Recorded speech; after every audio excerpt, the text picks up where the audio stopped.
Hello and welcome to the Yaoi Shelf. Grab a seat Hello. and relax. This is a very special Cinco de Mayo. I'm very Yay. excited. We have a guest with us. We have Blerdy Otome on the show. Woo. Hi! Hi. Hello. Thanks for having me. Thank you Thanks for for coming being on. here. Yeah, thank you for being here. I was going over my imposter syndrome with a friend last night, and when you were like in your DMs, you were like, "Oh my god, I listened to the show. I'm a big fan." And I'm like, "People listen to us." Yes. Y'all are People who aren't awesome. you listen to us. What? Yes. It's like people regularly listen to us. Like we have a fan base. Like I'm such a fan of you. See? Imposter syndrome right here. Like, stop. Like, I'm such a fan of you, and I've been so proud of your accomplishments. I'm a nobody. I don't do anything. I sound like Tim Gunn. Like I'm like God. an old gay dad. Just like just an old gay dad. I'm so proud of you and everything that you've accomplished. Look at you just killing it. And it's like, Amanda, shut up. Listen. But, you know, we've mentioned this a few times before. This season really is about confronting our blind spots. And when we did the BL blind spots episode, one thing that did come up was the gaming and the visual novel space. And because we're confronting blind spots, we are calling in experts, and there is no better expert to call in than Blerdy Otome for this. So excited to have you on the show. So excited to talk about BL gaming because it's something that gets discussed a decent amount, like in our Discord, and it's always a little bit difficult because it's like I just don't have a point of reference for this. It's like it sounds great. I love it. Like I'm happy for you, but like I just don't. You know, we were just talking about when you have to like trade knowledge because you're into many nerdy things. And it's like I had to give up some of my Star Wars for comics. I had to give up some of my comics for like other stuff. It's like in this BL world, I've had to give up like Danmei and visual novels for like Omegaverse.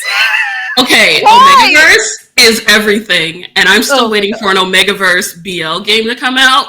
There's one in quotation marks, but it's not finished. And I've heard some mixed stuff about it, and I'm like, I would love to write an Omegaverse. I'm waiting. Novel. Like, please write them for me. I will play them. I Omegaverse. Studios, if you're listening, I would love to write an Omegaverse visual novel. Just pitching ideas. Please and thank you, and I will play it. Yeah, and Carola just in the corner, like, I don't like this.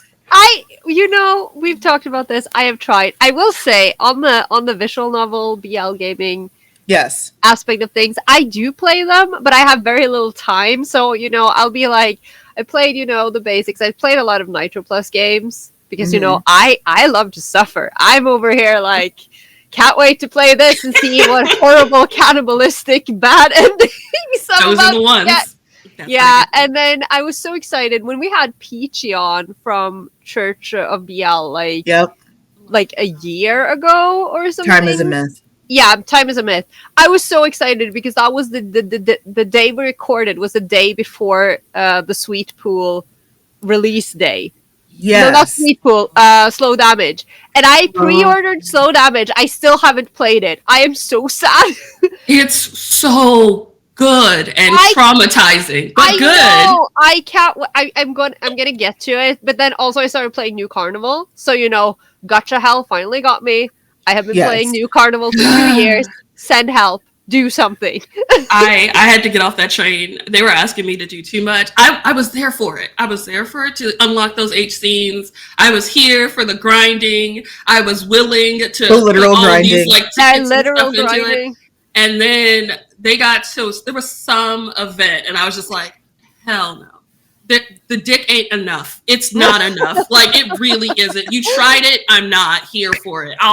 I got a friend. She'll show me what she's doing. Let's do that, because I can't put the work in for this. I put in too much work for a penis. And this ain't enough. Things I've said to all of my exes. Like, too much. It was no. I was just like, I went from being like, I don't understand this gotcha thing. I don't understand the Genshin people. And now you know. Why? Genshin is trying to like Genshin is going on like full like man with a van and like a lollipop. Genshin is trying to get me so hard. Thank you. I did it. I played it on stream once, and Genshin is full like van full of puppies candying your favorite things, and it's just like okay. I was talking to a friend yesterday. We met up for Free Comic Book Day, and she is now playing both Genshin and Honkai. Yes. And I'm like, what? How are you managing your time? Yeah. She's like, oh, I'm busy. She's like, I've got stuff to do. I'm like, do you have any money left? Nope. No. See, and there it is. The money. The money. Yeah, the money. Because I barely like giving Pokemon Master Sex any money. Listen. I barely like giving Pokemon Go Niantic money. My budget is tight. I can only imagine. Speaking of budgets, we're on Patreon. There it is. Plug it. Exactly. That's what you do. Plug. See, anyway. Speaking of budgets, we're on Patreon. If you want to help us buy more games that we're not going to be able to play, hello. Yes. Well, and it's always so funny when you talk about like not having time, because I know what you spend your time on because you post it on the internet. So when Carola says I don't have time, it's because she's rewatching Ken Porsche. Listen. There are things that are important. There are things that are important that you watch 1,000 times it's therapy, instead of doing something. Listen, I do the same thing with Kitori Jimi My Hero. Right? I love Jimi My Hero, but I watch it 5,000 times. I'd be less mad if it was Hitori Jimi My Hero. What do you have against my mafia husbands? I thought it was very mediocre. But you have only seen the first episode. You haven't seen them fuck, Amanda. I don't like real men anymore, Carola. I don't know. What do you want? I don't care. I don't care. I don't like flesh men anymore. Well, there's a lot of flesh. I'll give you. I don't like flesh men. I only want the no. We are on Patreon where you can support us. It also helps us buy gifts for our guests, because we have a long-standing tradition of buying gifts for guests, because I was raised in a Southern Catholic household. Yeah. Well, not the Catholic, the Southern part. I got you there. Yeah, and we send shit for everything. Yep. One of my friends, her grandma was in the hospital. I sent her a pie. Yeah. You need to sweet. The mail.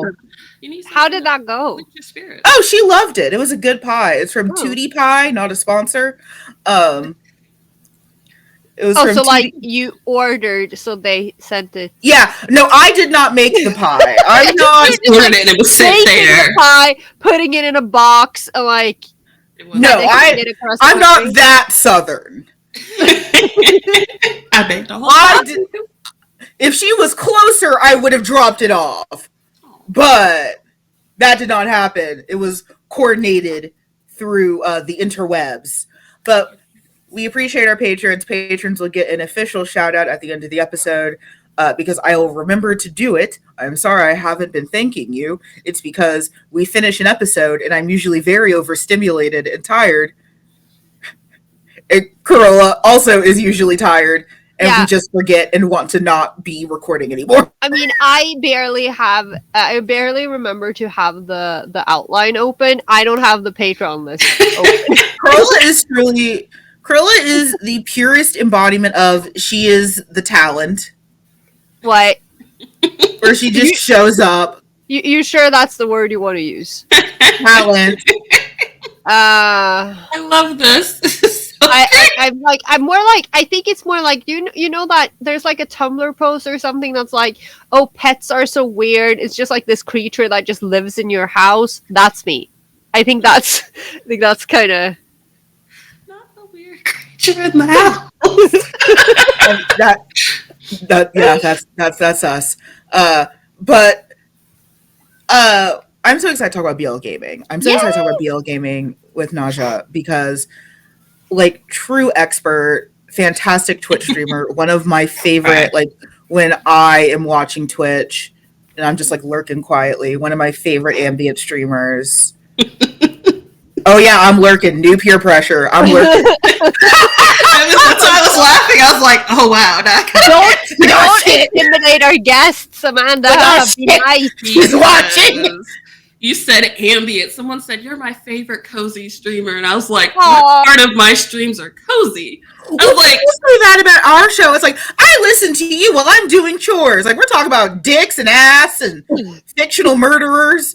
I was in a stream the other day. We weren't even playing a BL game. Were we? Yes, no, we weren't. We weren't even playing a BL game. We were playing something else. And I was talking about a game that I was playing offline. And I was like, it's really funny how in like fanfics, they come up with like different ways to say penis or dick because like they got to be creative.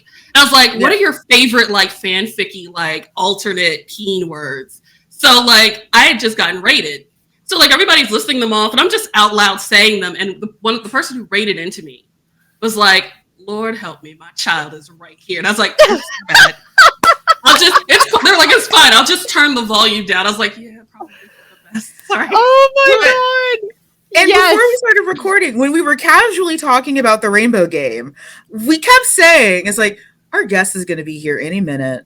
And I don't want to sound weird in front of our guest. I am too Southern. My aunts are going to find out about this somehow, and they're going to berate me, even though they don't understand this show at all. In all fairness, I also haven't tried to explain, but they don't understand this show at all. They did ask to be on. Oh, wow. Oh, that would be fun. My two Southern Catholic Black aunts. Just give them a BL volume to read, and then we can interview them. I'll do you one better. Yes. Do you one better. My mom, she follows my Instagram.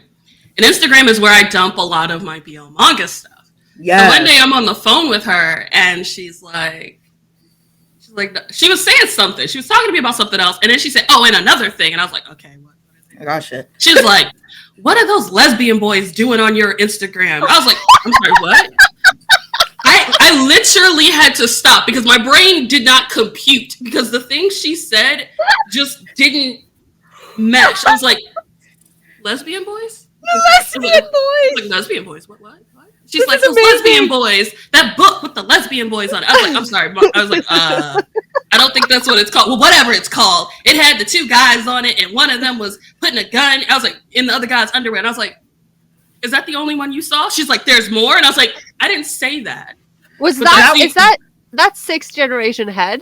Yeah, fourth generation head. That's exactly what it was. Head, yeah. And the thing was, I had literally just posted Birds of Shangri-La. And if you've seen the first volume cover, he missed that, but she saw fourth generation head. And I was like, that's the only one you saw? And she's like, wait, are there more? And I was like, she's like, no, I don't want to know. Don't tell me. I don't want to hear the rest of it. I was just like, how do you look at fourth generation head and get lesbian from that? My mom is from the South. Do not question Southern Black women. There was no way. Don't question them. She said it. My brain went, huh? And then I had her clarify. And then when she clarified, I was like, that's the only one you saw. Like, real question. Because I want to make sure you didn't see that. Unfortunately, patron special. We will not have my aunts on the show. Even though they think Carola is delightful. They don't know the true Carola, but they think Carola is great. Aww. Yeah, they don't know any better. Well, because I say nice things about you. Like, must I remind you, my own grandma, who is my favorite person on this planet, once looked at me and said, after seeing me on TV, because I do the PR and things for the convention I work for, so I was on TV talking about the con, and my grandma was like, I don't understand how you can be so delightful and happy on TV when you're so grouchy in real life. This. Like, I get you have a streamer voice. You have a streamer. I was like, I sound the same. They're like, no, you don't. You sound different. I'm like, no, screw you. Screw you. I don't sound any different. I'm glad that I finally was able to beat the allegations of you talk white. That is you list of pet peeves. Just like, what does that mean? Explain. It's like, how to trigger a Southern Black woman. It's like, you are so well spoken. Wow. White. Or you talk white. You speak white. You talk white. You talk like that. Like what?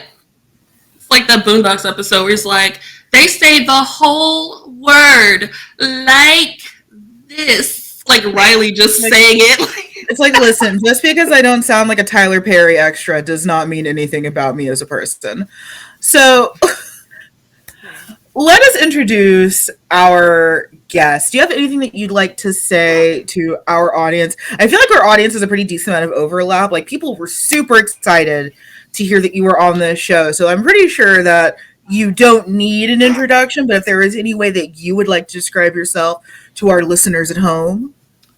I am terrible, absolutely terrible at doing intros. I've done them so often that you could think that I would actually just knock that sucker out, but I don't.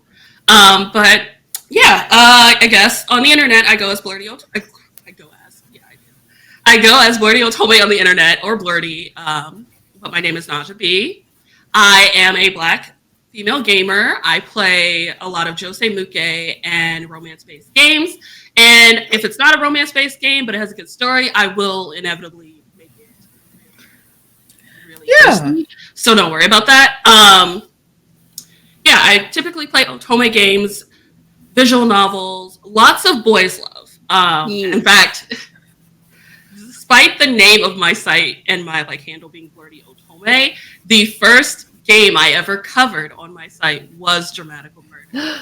Dramatical Murder! So it was a BL game. I have been in love with BL for years. Ever since I kind of stumbled into it by accident. I was watching Gravitation. Yes!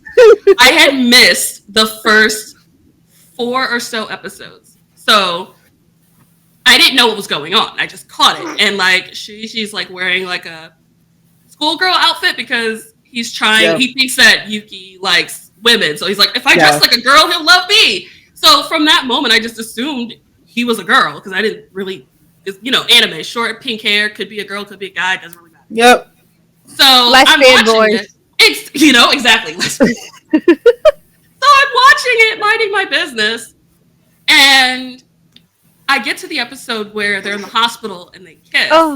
And my brother comes in, and he's like, why are those two guys kissing? And I'm like, what are you talking about? That's a girl. And he's like, Naja, why are those two boys kissing? And I'm like, wait, what? It's like awakening. Holy shit, did I just watch a BL? I'm unclean! What will I do? And then I immediately had to bribe my brother so he wouldn't snitch, because he was immediately about to go run snitch. And I was just like, oh my god, I watched a BL. It's only for filthy people. Filthy people watch BL. And then I was like, oh my god, what do I do? I know, now. And then I, afterwards, because I thought it was a fluke in my brain, was just like, okay, try it again with something else and know that it's a BL going in. And then you'll know if you're one of those people, if you enjoy it. So I watched he was falling down. So I watched Descendants of Darkness. Yep. Oh. And I enjoyed it. Yep. And then I was like, that was it. Next thing I knew, I was just on my little computer going to all these little dark seedy sites, looking for all the BL manga I could find, looking for all the BL anime on YouTube, just doing all of that. And I didn't even know there were games until later. Yeah. And I discovered Dramatical Murder, in the before times. When we weren't getting localizations regularly. Mm-hmm. There were a lot of fan translators out there. Yeah. And they did a lot of fan translations for the Nitro Plus Cheryl games. Yeah. Piracy is terrible. You should totally pay for stuff with money.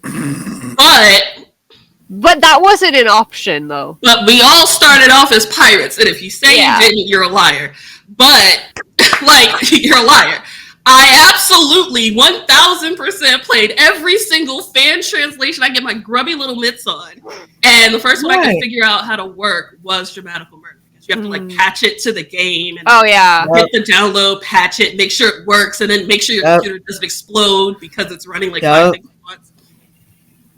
And it's, the early 2000s, and computers are not what they are now. And it was love at first. I was like, wait, I could do this? And of course back then, a lot of the anime didn't have the sex scenes, or if it did have the sex scenes, they were heavily censored and edited. Either they had no scenes, or they were these glamour shots where the screen looked all fuzzy and rosy. I keep thinking of that that, you know, the one scene in Love Stage where it's all like shiny purple. I'm like, why? I mean, in that case, the Invisadix were better. Like, yes, anything is better than this. Like, what is this? Like, anything. Like, I still remember Level C. I was like, they have no. Oh yeah. There's no like, they're not even there. But whatever. I was like, fine, whatever. My favorite recently has been the Titan's Bride Modesty Bush. Okay. I forgot about that. So, I read Titan's Bride online. And it's heavily censored. It is. And then they put it out in print. And then I bought it. And I was like, holy shit, that's a dick. Because, like, one of the first scenes is, like, the main character. He plays basketball. And they're, like, in the locker room with his friends. And they're talking. And they're all like, oh, you have, like, such a big dick. You must get all the girls. But it's censored. So you don't see the penis. But then I get the print version. And that same scene happens. I was like, oh, yeah, he was pretty hung. Like, I get it now. Yeah, okay. Makes so much sense. And then you see Caius's dick, which is, like, the size of a adult. Yeah, because that when you see the first episode of the OVA, because you only see the shadows on the wall, right? And all you can think is like, how is that? I want to know, but I don't want to know. You know? Yeah, they're working on it. They're working on it right now. There's a very, very magic spell that happens when you're reading manga called suspension of disbelief, that you don't question it. But then, like, the minute you see it animated, like, I had that hard with Maiden Rose, where it's like, the minute you start hearing, like, beds creaking, it's like, I'm done. This is this is far afield from what I signed up for. But I think that's such a fascinating journey because, like, it echoes so much of, like, what we've gone through as fans of, like, you know, especially being really, really concerned about what being a BL fan means for us and our morality. I know I went through a little bit of that. Like, it honestly was sound well, and, like, listening to you describe it sounded a lot like me realizing that I was bi when I was in high school. Was that it's like, oh man, I kissed this girl, you know, very Katy Perry. And it was like, well, if I do it again and I like it, well, then I'm actually, like, you know, kind of gay. Like, it's bargaining. Yeah, it was like, you have to, like, because I did grow up in the South in a very, strict household, but it's a black household. Black household is like, let's be real. Let's be clear. Like, I don't need to say more. I can say less. And while I know I've spoken to a lot of people who said, like, growing up, I was the only one who liked anime and manga, and no one was around me liking this. I had a lot of friends in school who were into games, who were into manga, who were into anime. Like, I was never in a position where I just didn't have nerds around me at all times, even in college. So, like, I always had that.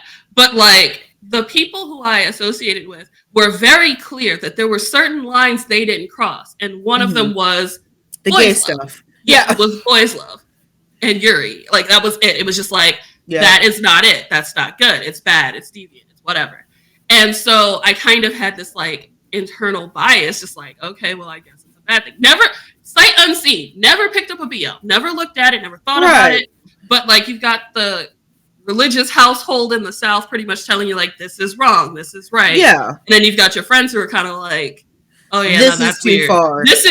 Anime is weird for everybody, but that's acceptable weird. This is too weird. Kind of. That's always my favorite part of the experience is, like, that early 2000s fan who's, like, read some irreputable shit and is like, but now he's too much. So that's kind of the thing. I'm glad that it's more mainstream now because I'm not.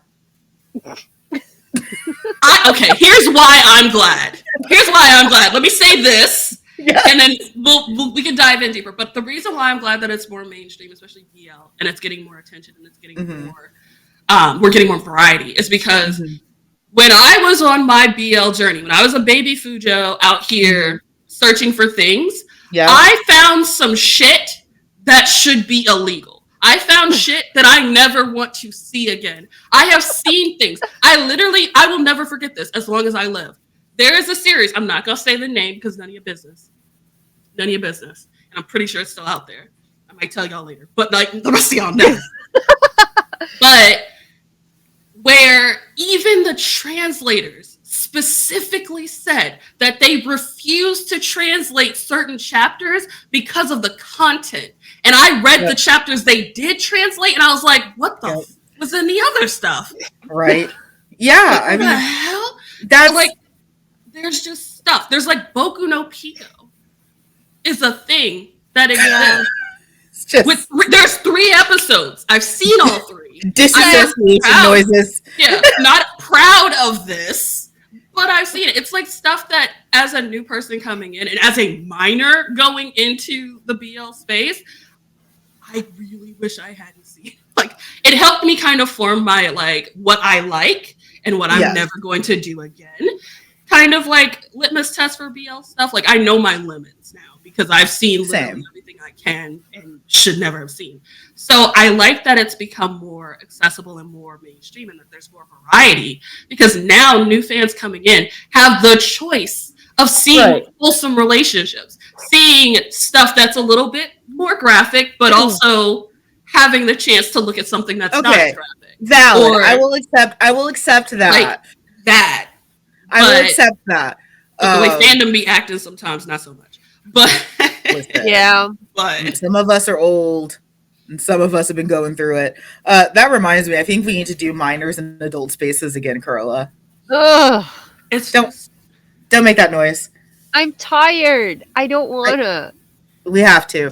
But I think it's interesting you say all that, you know, like you've seen some things. And I'm just over here wondering, like, how many of those things were in the Nitro games? Because, you know. Okay, so to bring it to gaming, I said my very first, so, like I said with my little bad intro, I play games. I play a lot of visual novels. I play about an equal amount of, like, Otome and, like, BL, and I also play a lot of Omare titles, which are more diverse romance games that don't necessarily fit into like the head Otome space or like just specifically BL space. It's for like non-binary representation, trans representation, Yuri representation, girls love representation, just different types of representation, asexual, aromatic, like that sort of stuff. So there's a lot of different identities being represented in those as well. So I play about an equal amount of those types of games. But my true love has always been BL. It's always kind of been BL. Everything is like an extension of that. If you look at my manga, which is not here, it's in my bedroom for good reason. I've got 3 shelves full of just those big IKEA shelves, just full of BL. And then I have a TBR card full of more that I just can't shelve because I don't have space for it. But BL has always kind of been my first love. And when I discovered that, like, there were games that I could actually play that were BL, that had boys love in it, I was like, whoa, it's a thing. Oh my God. So I discovered Dramatical Murder. And it was my first BL game. It was my first Nitro Plus game. A lot of people will say, if you're going into BL, don't go into Nitro Plus first because it's traumatic. But if you're going to, yes, it is. It is. It's traumatic as heck. But it's like we didn't have a lot of choices. Those were the ones. Like exactly. I did a panel at CitrusCon. I did do a panel at FujoCon, but it was a completely different panel. But I did a panel at CitrusCon last year called Pixel Peens, where I talked about BL games and the types of games that existed. Like some of the old. Goodness, I need to get my head straight. Some of the BL games that we were getting were very much like dark, twisted, trauma-filled. They were like, I don't know what it is, but like BL games are like at least 5 to 10 years behind the rest of the BL fandom when it comes to the type of content. So like while the BL manga and anime were starting to get more romantic and starting to treat like gay relationships and same-sex relationships with like respect. BL games were just like, fuck respect, whip him, abuse him, bend him over and make him submit. And I'm just like, damn, I just wanted the boys to kiss. Can they not? They're not allowed to kiss. So we got games like Enzai, Falsely Accused. Oh God, and Enzai. Like Absolute Obedience, which are just like, do not play those first. they are available in English from Jazz Blue. If you want to play them, have fun. But that should not be your first BL game. Don't do it. Some of us struggled. We floundered with what we had so that you guys could run to happier pastures. But like these games, I think my first was Togai no Chi, and it was the patch was broken. So you know when the Unicode doesn't work and you get all the like squiggly little. So I didn't get to properly read the visual novel, and the only thing I remember from my first attempt at it was the screwdriver scene. That scene is upsetting. And I have hated Keisuke ever since. I hate that man. Why would you remind me of that? I'm sorry, but that was my first experience. Trigger warning this episode. Yes, there's stuff that I remember that I played through, and I just went, "Turn off your brain." That didn't happen. Moving on. Yeah, no. So, but that screwdriver scene, as soon as you said it, my brain went. Because like when you talk about grammatical murder, my reflex response is that that's not that bad because there were no screwdrivers. So I will say this: having dramatic of all of the Nitro Plus games that anyone should start with, because people are like, what should I pick if I want to play a game? I see all these Nitro Plus Churro games. Dramatical Murder. It is the perfect happy medium.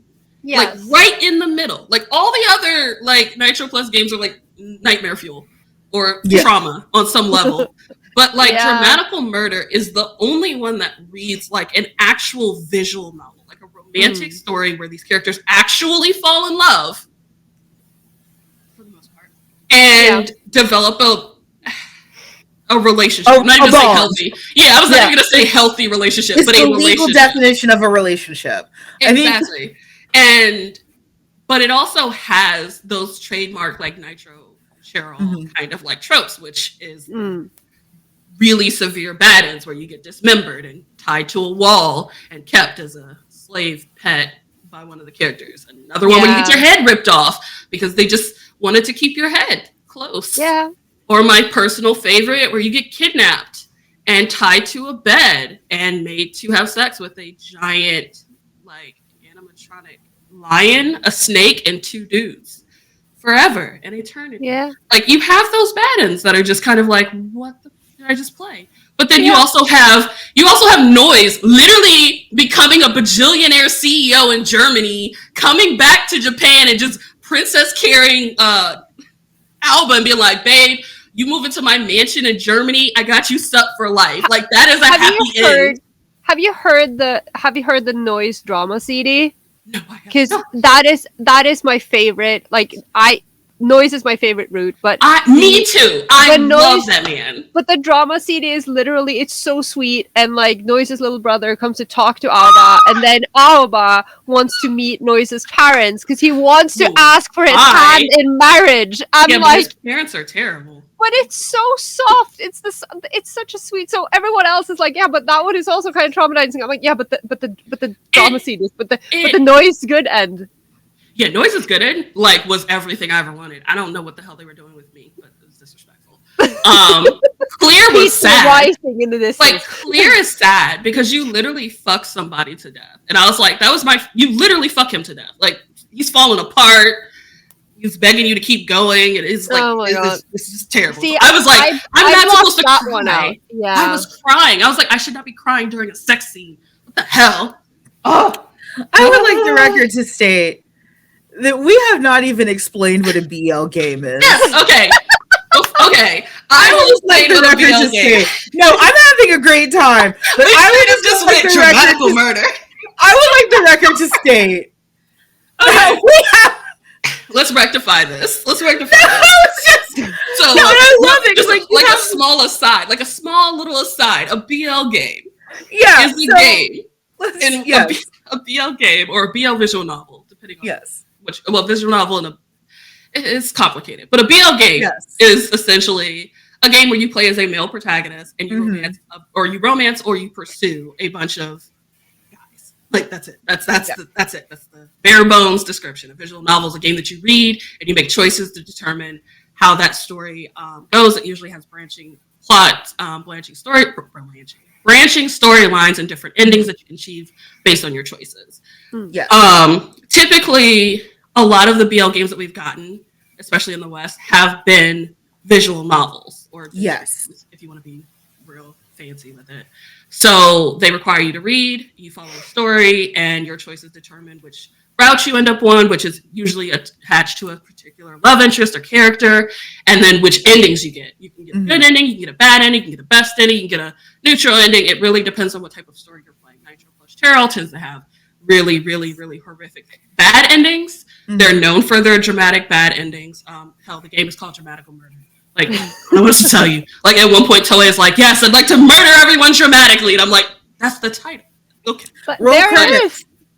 It's like, there's the title. Roll credits.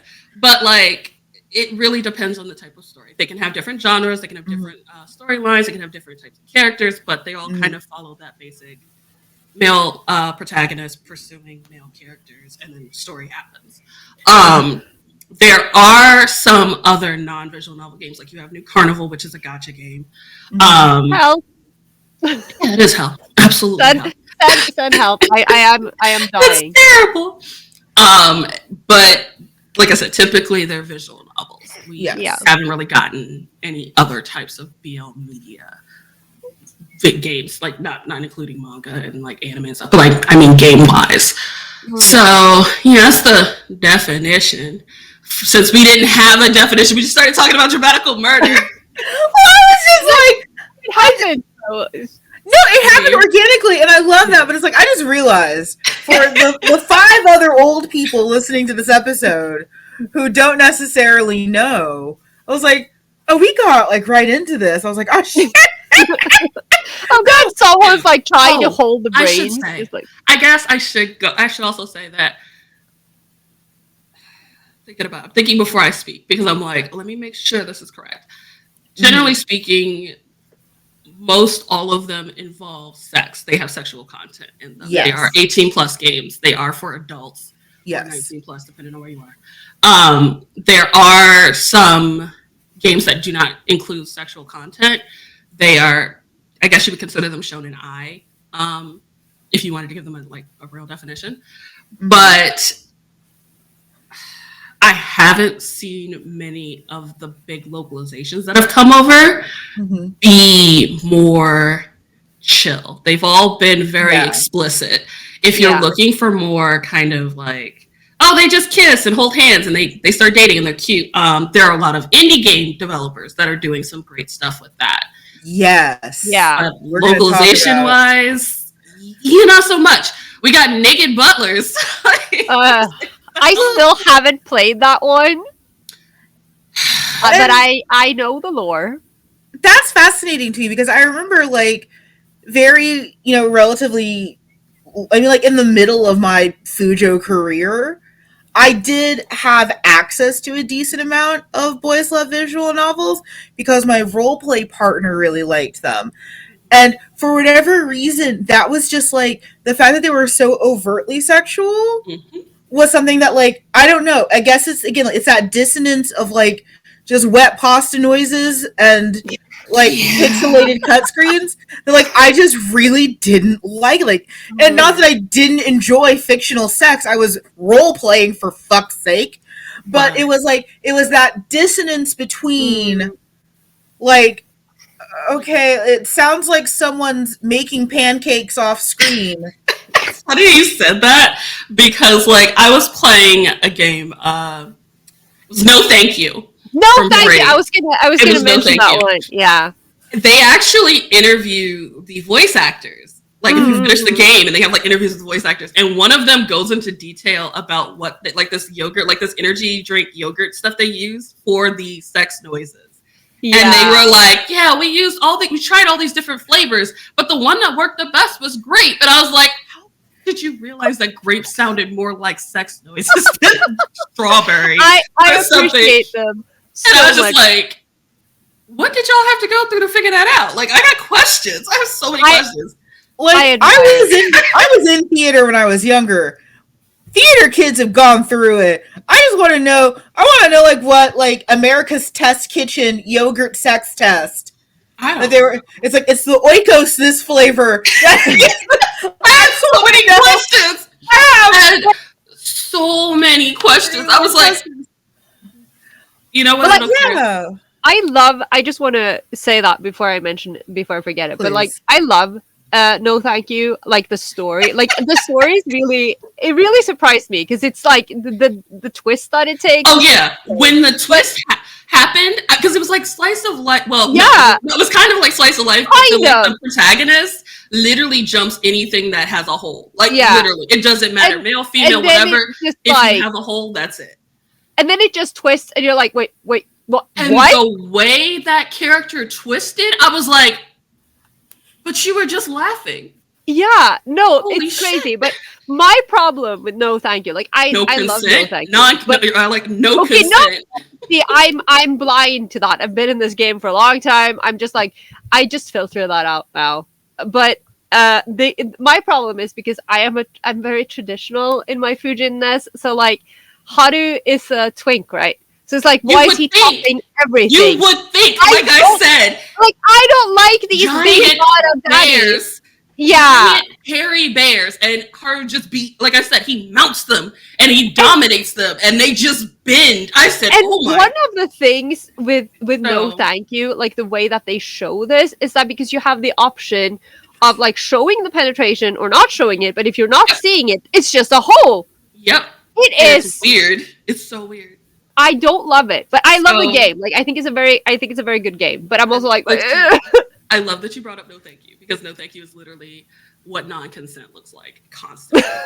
Like there's literally a little girl within like spitting distance of Haru and one of the love interests, and he still bent that man over and went in. I was like, my God. Is that the festival scene? Yes! I'm like, dude, the little girl is right there. What are you doing? Y'all are in public. He's just like, I want it now. I was like, maybe this is why I'm like, because I read a fic recently where someone was like, there's no explicit sex in this fic because there's a kid in it. Note that the kid was not in any of the scenes, but they just couldn't write the sex scene in the fic because there was also a child character. Meanwhile, I was like, this kid's gonna learn today.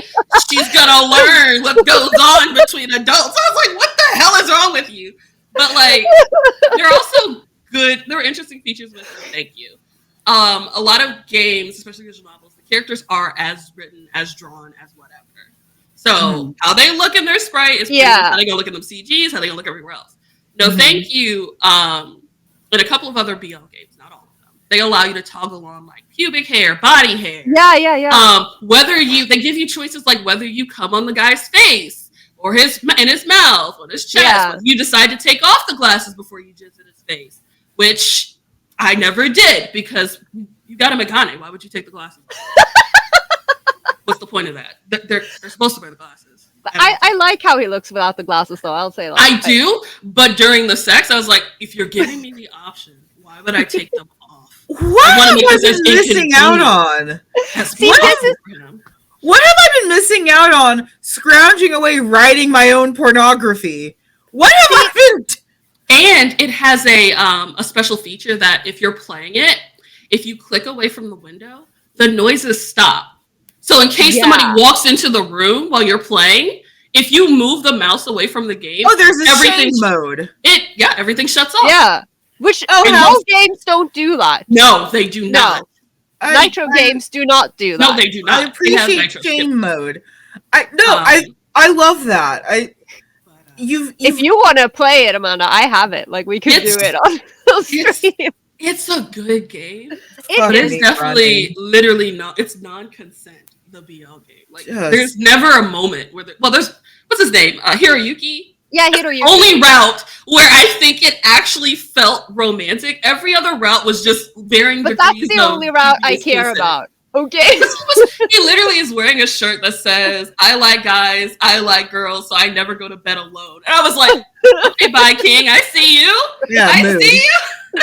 I love them so much. Yeah. Oh my God. No, thank you. Because now I'm thinking about more. Now we're talking about BL games.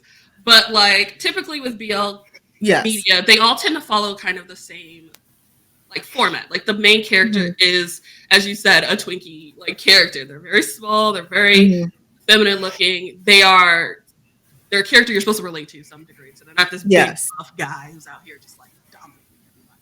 They're usually the bottom. They're usually taking it. They're usually fulfilling that role.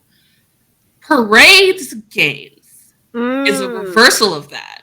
The protagonists are tops, and everybody else gets dominated. I don't understand why they can't, And they don't. Not a lot of games have switches. Some do, and it's interesting. Like, it's interesting when they do it. Like, Parade for sure was one of the first. Like, Parade's games were the first games that I played where I was like, oh wait, I'm the top.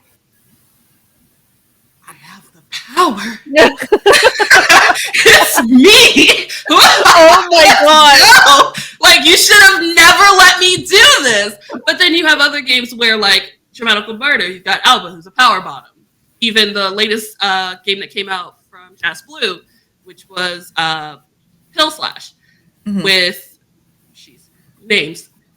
It's called Paradise. Oh yeah. Because that came out like last week. It literally just came out. Yeah. Main character is a bottom, and he's a bottom to everybody, even the character you don't think he should be a bottom to. I was a little surprised because I saw you the already played it.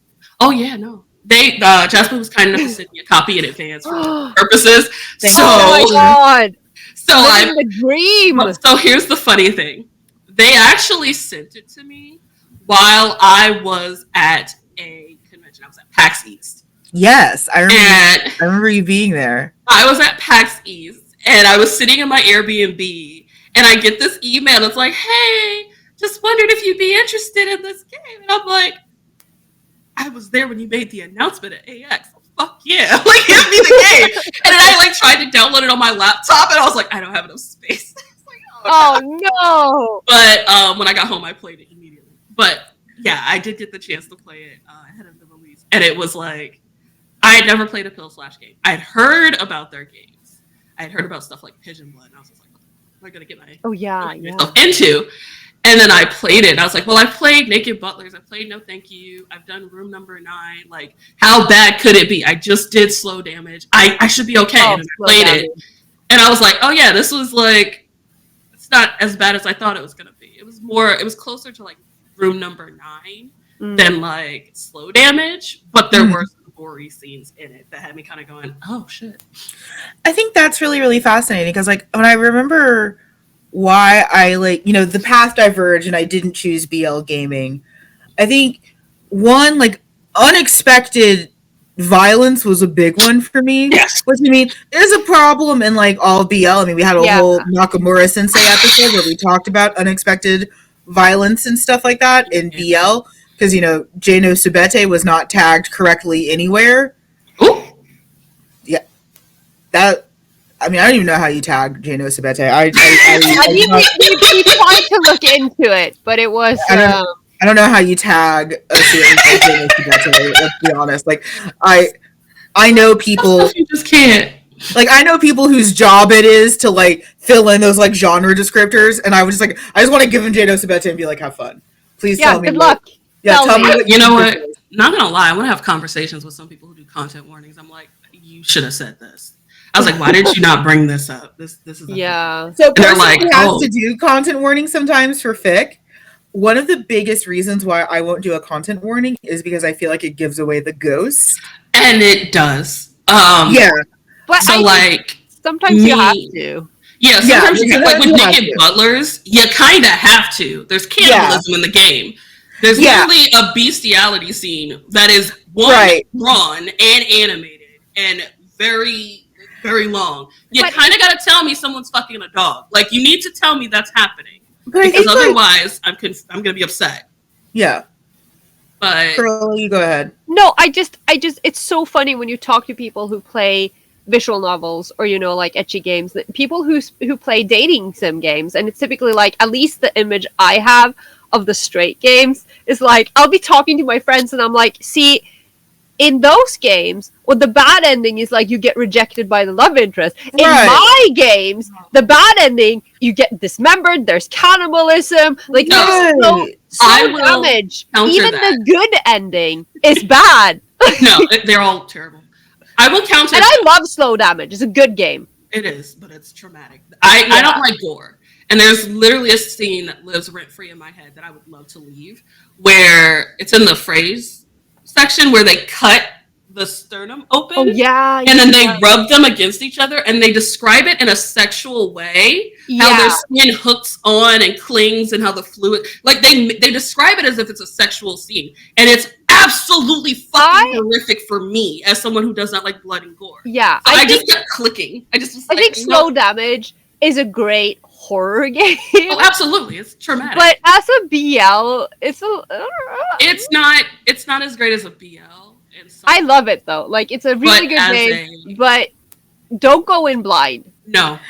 Is this why? Because I remember, you know, every fan group has like their boogeyman.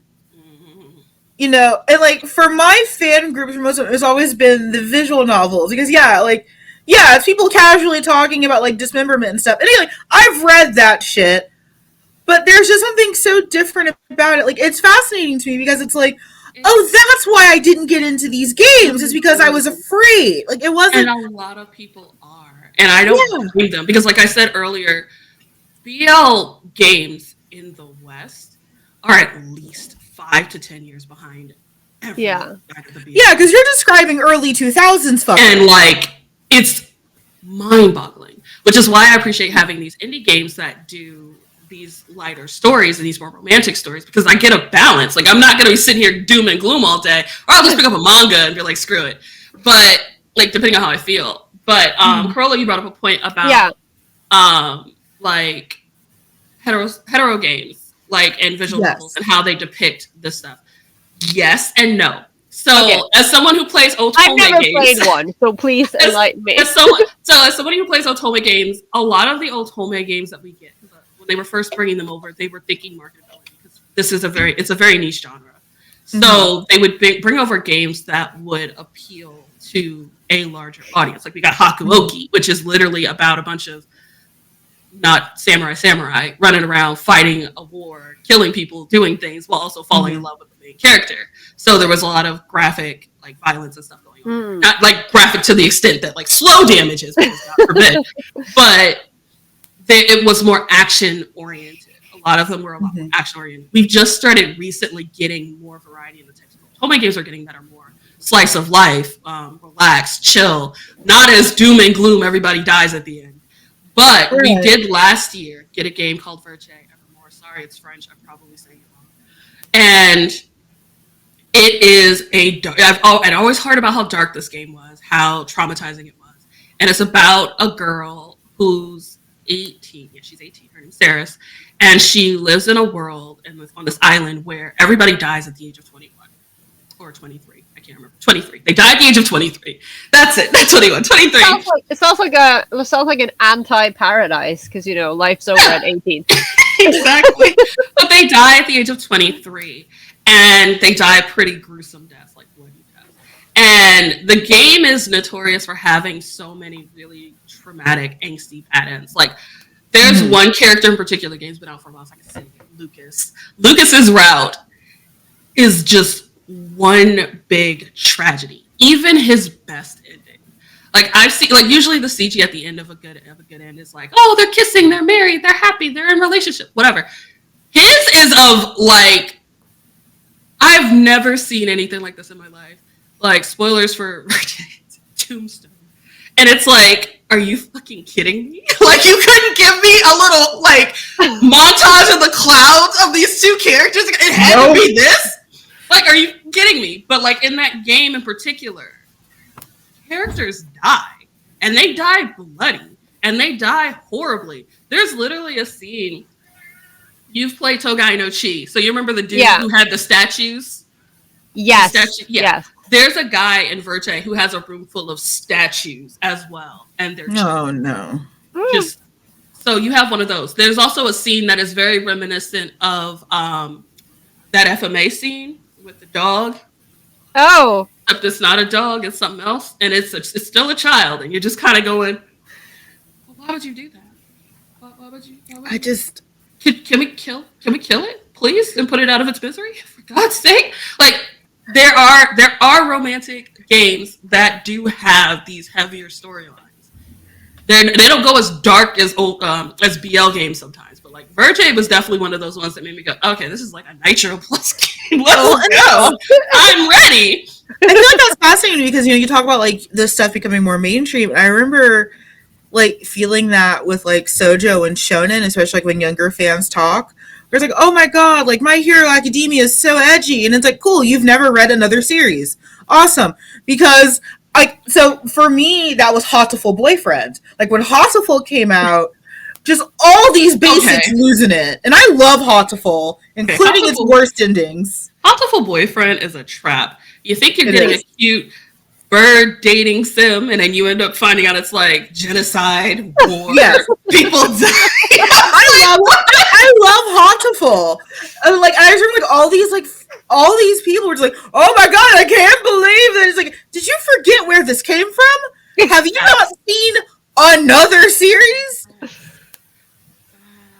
Like I just go broaden your horizons, friends. Y'all are showing your limitations. Hatoful, like, and I don't say that to anyone. I don't like that is not a neg to anyone who like played Hatoful and was shocked because like my first time I was like, what the fuck? Like, yeah, because again, they market it as this game. It's this funny game where you date a bunch of pigeons and birds. Shu is best boy. No one will convince me otherwise. Yes, I know what he does, but the doctor, Shu, that beautiful cartridge, best boy. Love that man. Would die for that man. Would do anything for that man. Beautiful bird and just a villain, and I love him. I love seeing another woman of culture. Just listen, Shu is it for me. Like I was like, he was my favorite. Came in with what was it? It was some classical music playing when that man showed up, and I was like, what yes. Sunk is here because he heard us talking about murder pigeons. Yeah. Yes, murder pigeons. He needed to participate. This is my old man. Oh, cutie. But yeah, like I'm always fascinated by that because no, don't. It's like okay, cool. Lay on lap. It's like you have played one game, and I was playing this one visual novel. I used to play visual novels for Anime Fest. Mm-hmm. And like we were playing one, and it was like these cat men in a cafe with a very, very bland woman that you're supposed to be. Oh god. And I mean, one, it was hetero, so I wasn't interested. Is it recent or recent? It sounds like Nekopara. Is it Nekopara? It is. Yeah, it is. Nekopara. It is Nekopara. Yeah. And I was like, and we went between Nekopara and Hatoful. Nekopara was disappointing because they promised us an Otome game and they gave us a prologue and said, "Here you go, enjoy. We're gonna go back to making cat girls." But I think one thing that I think for me, at least when it comes to, mostly Otome, but they do this with BL too, because they did it with Dramatical Murder, is that they try to cash in on it by turning it into animation, and then you get things like Utapri. I hate Utapri. I have watched 5 seasons of Uta no Prince-sama, and I want to kill myself. I watched Amnesia. I have a friend who's really into Utapri, and they would probably tell you 5,000 reasons why it's the greatest thing known to mankind. I am neutral on it, but I can't. But it's like when you said it, I was like, yeah. Because the whole thing, like you mentioned, how you're supposed to relate to the main character and like project to the main character. So especially in the case of Utapri and Amnesia in particular, there's no soul. Like he has no soul. Bad examples. So Utapri is an idol management Otome game. So like the focus is on the guys themselves, not so much us. So the main character is a nothing character. So that's kind of how that works. With Amnesia Memories, that's another odd one. Because that also brings up another thing about like adapting a game for an anime. Because especially a visual novel, because visual novels have multiple routes. Exactly, and that's what I was getting to. You kind of have to decide if you're going to do the canon route, which is usually the most boring route, but it explains everything in a linear way, so it works better for an anime, but it's boring as hell. Like, I tend to hate the canon route of Otome games. Or you do, like, remember Amnesia did it. They picked a little bit from each route. Yeah, exactly. And they did it as different worlds. And Amnesia is an interesting story. I didn't come here to talk about Otome games. But since I'm here, Amnesia, the way the game is set up, the main character is a nothing character because she loses her memories in the very beginning. Like, shit happens. To go into detail and explain why her memories are gone and what the fuck is going on with that, it's a lot. But like, she has amnesia. That's the reason why it's called amnesia. That's the point. And you at the beginning of the game, you meet up with this sprite called Orion, and they're like, "Hey, sorry, Mabi, I ran into you. All your memories and all your stuff just went, but I popped into your head. I'm just gonna be here. I'm gonna help you figure out what your life is like, so you can get your memories back and you can go back to living your regular life. But you have to choose which world you go to." And it's split up into five worlds. Yeah, over 12 episodes in the in the OVA. And it's a 12 episode anime, so you have to fit 5 routes full of content and different worlds into a 12 episode anime. And they decided to, instead of just picking the canon route, because if they pick the canon route, one, that spoils the fuck out of everything. But it spoils the fuck out of everything. So they couldn't do that. And if they had picked Shin alone, his route is weird and boring. And that would not have worked well. So what they did for that particular game made sense because of how Amnesia set up. Because each world has the same set of characters in different circumstances. And everything is different. So like the characters are the same characters, but like their backgrounds, their histories are a little different. And like your goal is kind of to figure out like who's lying, who's telling you the truth, because you don't have any memories. And you're kind of wholly reliant on the love interest to not be lying to you, which ends up being a problem in at least 2 routes, because in those 2 routes, those love interests are absolutely terrible lying people, and they have nothing good going for them. So they're lying to you on purpose for various reasons. And it's weird. Like, Otome and visual novel adaptations. Otome adaptations have been notoriously bad because of that. Because like they either have to adapt the main canon route, like they did with Code Realize, which I hate Lupin's route. I haven't finished Code Realize, but I've seen enough gameplay of it to know exactly how that plot goes. But I've never liked Lupin. He's the main character. He's the main like love interest. He's the canon route, the golden route. And they spend the entire game shoving it down your throat. And but you then have to go into these other routes and date these other guys, knowing full well that this other guy off screen is the true canon route. So it kind of ruins the romance and everything else. This other guy that you don't like. Exactly. So it's like annoying, but they picked him because his route is the most linear. It's the best for a narrative structure for an anime, which makes sense. Amnesia, you can't quite do that, so they tried something different. What is it? I can't remember the name of it. Kakaru, I think it is. I might be wrong.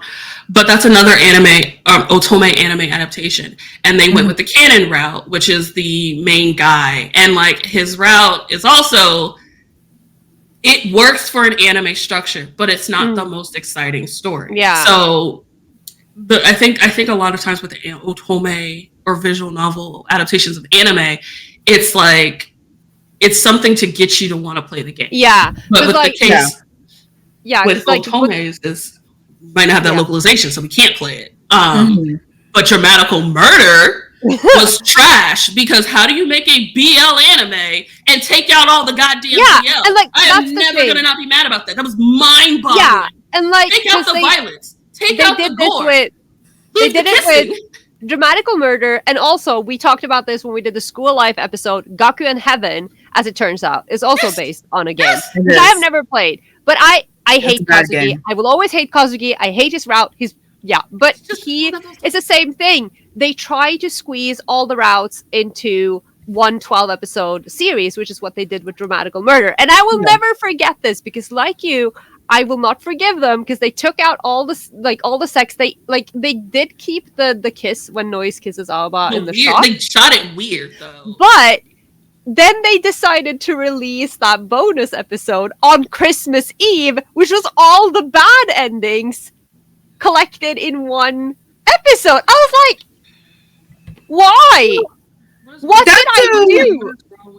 That's fascinating to me, because like as a comics fan, you see that a lot in like comic book movie adaptations where it's like, hey, this saga that went on for 20 years, let's put this into a 2-hour long movie. Yeah. And it's like, oh, this doesn't satisfy anyone. Like, yeah, because you tried to do 20 years of Dark Phoenix in an hour and a half. Oh, we'll talk about the Dark Phoenix arc that they keep butchering constantly. Why does there are so many other fucking arcs.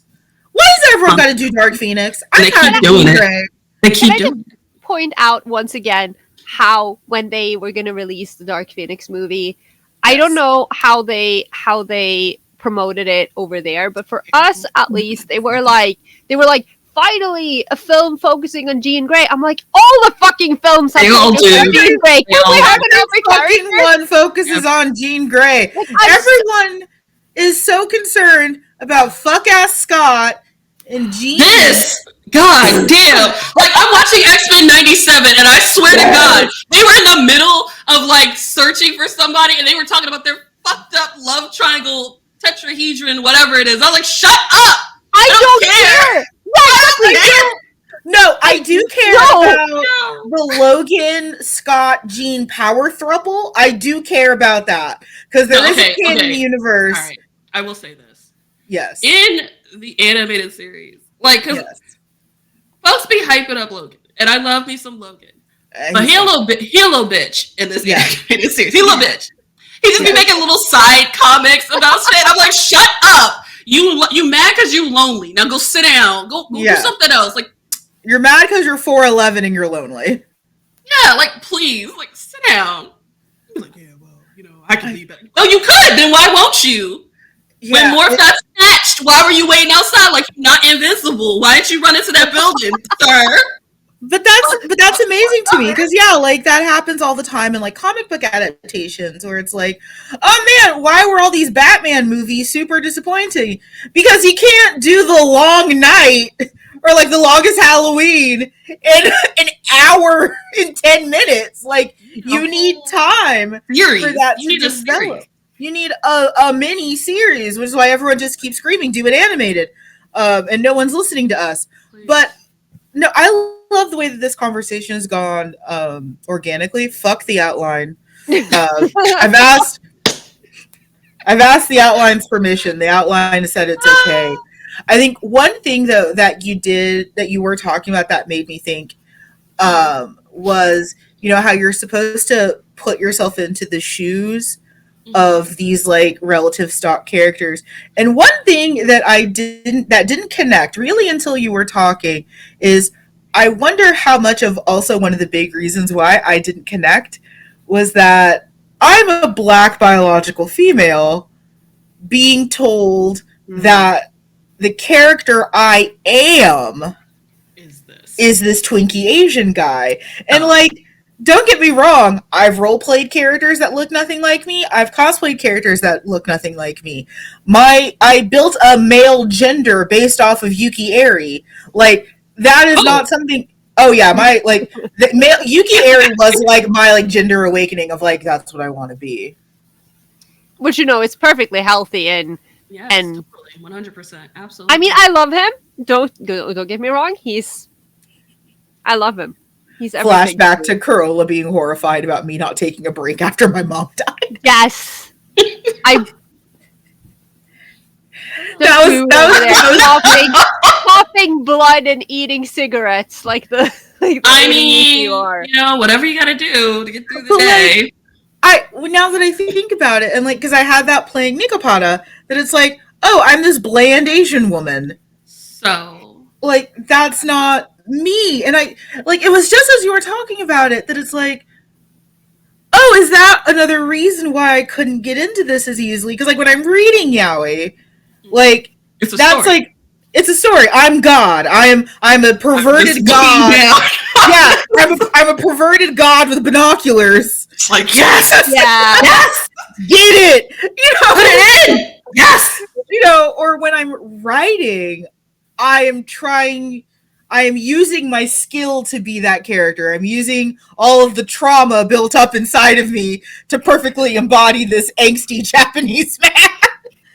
But comic I'm reading. Just yes, when you said that, and it's hilarious. It's called what is it called? Not On to You. It's called I'll have to look it up because I cannot remember the name of it right now, but it's on Legend, and it's about a guy who writes BL novels, and he meets this guy, and he wants to use him as like inspiration for his novel. So he starts like low-key stalking him, and dude is just like, get the fuck away from me. But then he realized, then dude starts like, oh, he's interested in me, so he starts getting interested in the author. Yeah. And the author, and he's like in love with the author, and the author's purely using him for inspiration. So he has no romantic feelings. They've had sex, and it's just like, cool. So I'm like studying the gay. In the latest chapter, dude is like, I'm in love with you, like I like you. And the author's just like, Nani? And he's like, we're dating, right? And he's like, no. Oh he's like, what the hell? So dude's like, what the hell did you think we were doing? He's like, friends with benefits. And he's like, I wouldn't fuck somebody I wasn't in love with. So it's just like, that's the whole problem. I've seen this floating around my Twitter feed. It's so funny. It makes me laugh. I need to find the title. But like, that's what you saying that as a writer just made me cackle because I was thinking about that. Between the lines. That's what Yeah.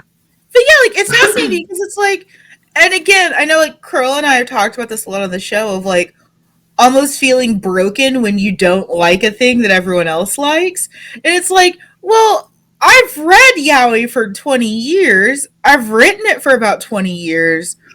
What about this horizon am I struggling with? And instead of like having anyone that I can have a meaningful conversation with, I'm either told, oh, well, yeah, visual novels are gross and you're a pervert if you like them, or... I rolled my eyes just like... Right, like either I'm told, like, oh, well, that's fine, you don't want to be that kind of deviant, as if I haven't written non-con for money. Bruh, the amount of money I spent on BL, just in general. Like I have not been paid cash money to write non-con. Like, it's like, you don't want to be that kind of deviant, and it's like stares at AO3. I don't know. Yeah. But the self-insert aspect. Yeah. Bring up. It's something that I've dealt with both in the Otome space and in the like space. Because like you said, I'm a Black woman.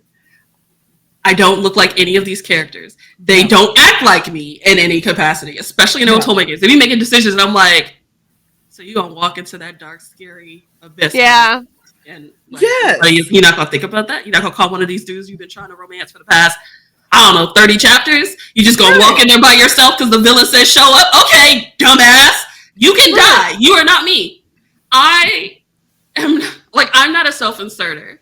So I always kind of view a lot of the content as like, I'm viewing this through their eyes kind of a situation. And with BL visual novels, so a difference, I'm trying to think of how I'm going to say this because I know people either way are going to lose their minds and be mad. But typically with Otome games, in the past, they've done a lot better in recent years with their heroine characters. The main character is a stand-in for you.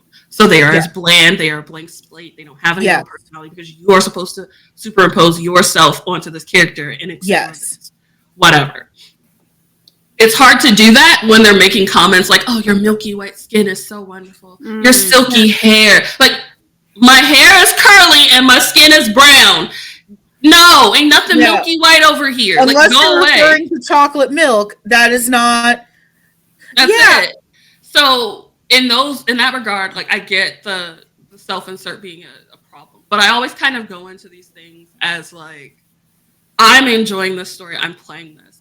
But the difference with BL games is they always have, and I can honestly say this without feeling like I'm gonna get checked, but they've always had these dynamic characters that have their own personalities, their own motivations, their own stuff.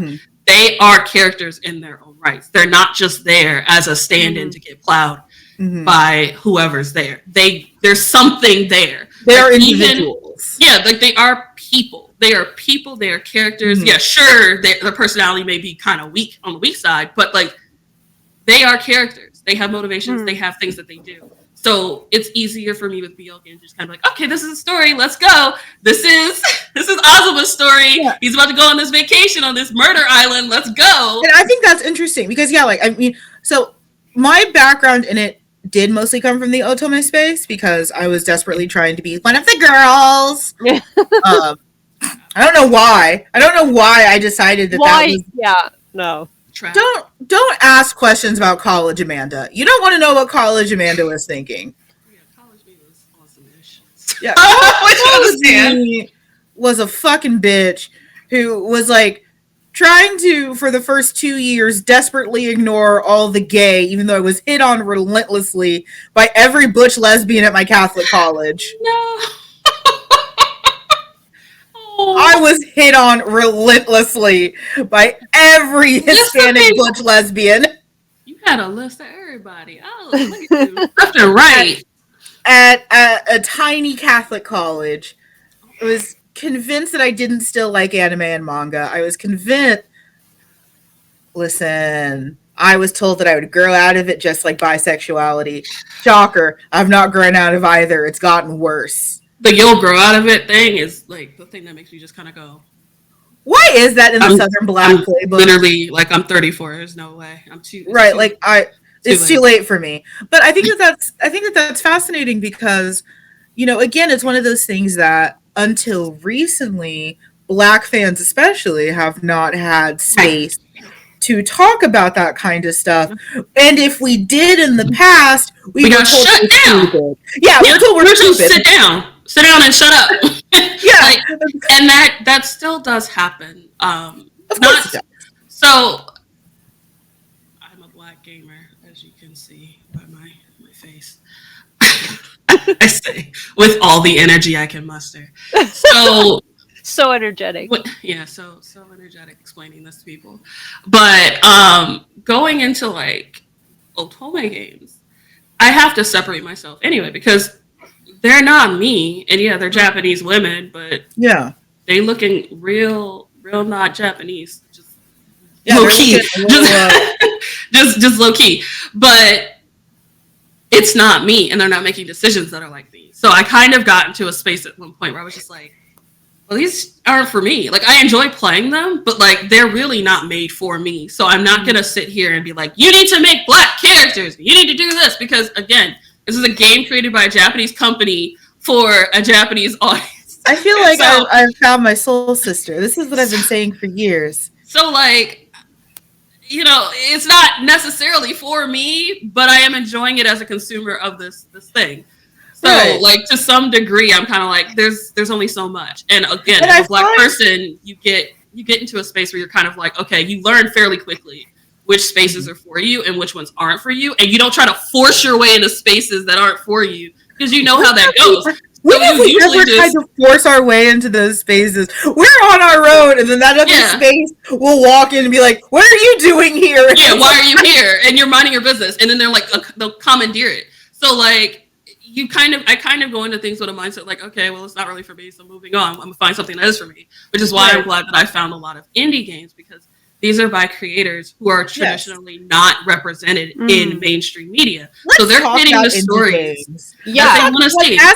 As we wrap up, because it's been over an hour, and I want to be mindful of everyone's time. It has been. We're having a good time. No, we're having a great time. But like, let's wrap up on indie games. I feel like that was one thing that I definitely wanted to talk about. We've had a lot of indie games reach out to us. We've been very, very happy to promote them because as ruthless capitalists ourselves, we support the hustle. Axe. What? Axe. No, just ruthless capitalists. It sounds Listen, we're all a product of capitalism and we trying to make victims. We're all just victims. Listen, I'm just saying when I watched Has Been Hotel, the character I related to most was Vox. I saw that whoring television and I was like, here I am. No, it's me. I saw that 1950s television man and I was like, there's me. I'm shocked. Absolutely. I'm just saying, out of all the characters in Has Been that I could have kinned with, I saw Vox and I was like, that one. That one. That's me. You know, that does check out. Can you see? Look at us. Absolutely. One question that I'm 2 feet shorter than he is. Like that's what your guardians, your parents and guardians meant in the 90s when they were like, if you sit so close to the television, if you keep watching that show, you're gonna. The television falls on you and you become Vox. You have now become Vox. Like the prophecy came true, just not the way that we thought it would. Differently. I feel like my parents would be so proud, but also so disappointed. But my parents shake their heads sometimes. I just like, uh-huh. But like, I want to talk about indie games because I feel like, yes, like with most issues of representation that we get with like mainstream anything, again, we see that with comics, we see that with webcomics, we see that with the manga industry. When people are saying, oh, well, why aren't there more black characters in My Hero Academia? Like, find the blacks in Japan that are being listened to. Exactly. It's like they're there, but find them. Are they in the room? Listened to. Yeah, are they in the room where it happened? Yeah, no, they're not. So they're not. Instead of yelling at, especially Eastern creators, to make a more diverse world, create your own world. Or go to someone who is creating the world. And exactly. That's always been my mindset. I know a lot of people have different opinions and approaches to that. They're like, well, because I know a lot of people are like, well, if they're letting it be licensed and localized, then they need to start including more representation. I'm like, no. Agree to disagree. But I see where you're coming from, but I also am like, I'm not going to tell them. I'm not going to yell at them to do this. I think I'd much rather support my own people. Yeah, my own people. I think also my big thing is that I've seen people here not represent me correctly. Yeah, and I've don't want to leave that up to Japan. So representation, BlerdyOtome, the platform, like BlerdyOtome, I didn't create it with this in mind when I first started. I literally created it because I was procrastinating on a research project. And I just kept doing it for years. But over the years, as I got more into it's just like I got published. It's just BlerdyOtome now exists too. But when I kind of got into the space, I started playing more things and consuming more media and kind of seeing like different trends in the fandom, which I have a love-hate relationship with fandom on a good day. But same. I mean, like a good day, bad day. It really depends because sometimes sometimes it's like okay, and I was like okay, this is a great place to be. And other times it's like why the fuck am I here? But it's a discussion for another day. But as you kind of immerse yourself in all of these different stories and all of these different types of games and things, you start to see patterns, and then you're kind of going like okay, well you start to see things that you want to see more of, but you're not getting it from this place. So you start looking for other things. Right. And through BlerdyOtome, I was playing these games and I was like, well, I would love to see one about a character who's not Japanese or white. That would be nice. And then I found some indie games and I was like, okay. Or I was like, oh, I wish the heroine would make choices like this instead of just going along with this idiot. I wish she would just tell him to fuck off. And then I was like, oh, there's a game over here that the heroine tells him to go fuck off. I like this. Oh, she kicks him in the shins because he said something rude? Let's go. Yes, let's go. Then it was like, oh, wait. There's a character who's got darker skin, like me. That's crazy. Let me play this. Oh, there are love interests that are black and brown and diverse, and I can romance them? Yes. Oh, there's a plus-size character. Wonderful. Oh, they're characters who identify differently. Let's go. Let's do this. Like, you just start to expand your horizons. And a lot of people don't expand their horizons. They get very caught up in that one niche, and they stay there. And it's kind of sad because you miss out on all the great stuff. And in all fairness to them, the systems are set up for you to stay there. They are. Giving credit to where credit is due, because sometimes it does feel like, okay, you've just made a choice to stay stuck. But how much of the social order is telling you is set up to stay stuck? And that is a good point that you bring up. It's just you have to want to make that journey. You have you have to want to grow. Like if I had stayed where I was when I first started getting into BL, God forbid, where I do. I'm telling you, it's the tagline of this show. I don't know how any of us are still fans. I don't know how. I done seen some stuff that just made me go, what the fuck are we But I also think that it has to do with, you have to know about these things, and you have to know where to find them. And I definitely feel like indie games and indie content is so much more accepted and well known these days, because I think that at least before it used to be a lot more, but that's not real, like it's just basically someone's OCs. Like, why would anyone want to engage with that? But now it's like interesting as fuck. But it's like really a thriving, a thriving community and an industry right now, and I think that's so cool. Wonderful. I do too. Like, I'm very, very fascinated by that because like indie has always had this like patina of being like low quality. Like it's not as good, like it's trash. Yeah. And I've caught Carola doing this. Yeah, I do that. I've caught Carola doing this where it's like, I'm an indie publisher. That's one more book than I've published, Carola. Yeah. It's just but I'll almost be like excusing myself because it's not real writing. It's And that's kind of, so since I've been in like fandom for a while, I remember the days back in the olden days when indie games were literally like a shot in the dark. You were giving money to this unknown person to make this game, and either that game never got made and they ran off with your money, or they delivered a product that was not on quality with what you paid for. So a lot of people who are older have been burned in the past, and they kind of carry that over with them years when it comes to indie games. And it sucks because, as you said, indie games have grown into an empire in their own right, where they are on the same level, if not better, than some of the mainstream games that are coming out. There are so many times when people are like, what should I play? And I'm like, go check out AichiYume. Why are you over here talking to me? Well, which Otome game should I get? And they list out like all the ones that are on the Switch. And I'm like, have you never been on itch.io in your life? Go over there and type in something random. I guarantee you'll hit it. And they have a pretty good search feature. Better than Steam, because Steam is trash. But are we dogging Steam in the Christian daylight? Steam's search feature is trash unless you're trying to find porn. It sucks, okay? Oh, that explains why I've never had any problems with it, I guess. Not even good, but mine is like not even good porn. It's like the like AI generated porn shit. Oh, like, go away. No one. But I'm fascinated by that. I love that indie visual novel games were able to escape that patina of being poor quality. But it took so much work because again, there has been, like, especially as someone in the Otome games community, there has been so much hurt, so much of us being taken advantage of by people, by publishers. Let us never forget the first Taisho Alice localization that was done by some dude bro and his friends. They did all the voices, they translated it themselves.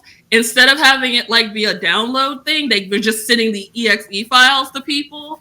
They had shit like Katakana Alice, Hiragana Alice, instead of just putting what the name was. It was trash. It was terrible. Let us never forget. We are blessed that Primula decided that they were like, okay, that happened. We are sorry. We're gonna do it ourselves, and they re-released it themselves with a proper translation, with a proper team in English, and we've gotten several games in the genre. It's like this reminds me. Had that happen? Did we ever get Lucky Dog? No, they're still working on it. Yeah, okay. They're still working on it. So I didn't. Okay, I thought maybe that I just haven't been paying attention. Manga Gamer, if I remember correctly. Yeah. I know they take 3,000 years with their translations, but Lucky Dog has been like extremely delayed. I never played the Lucky Dog fan translation, so I'm over here dying. I'm about to at this point.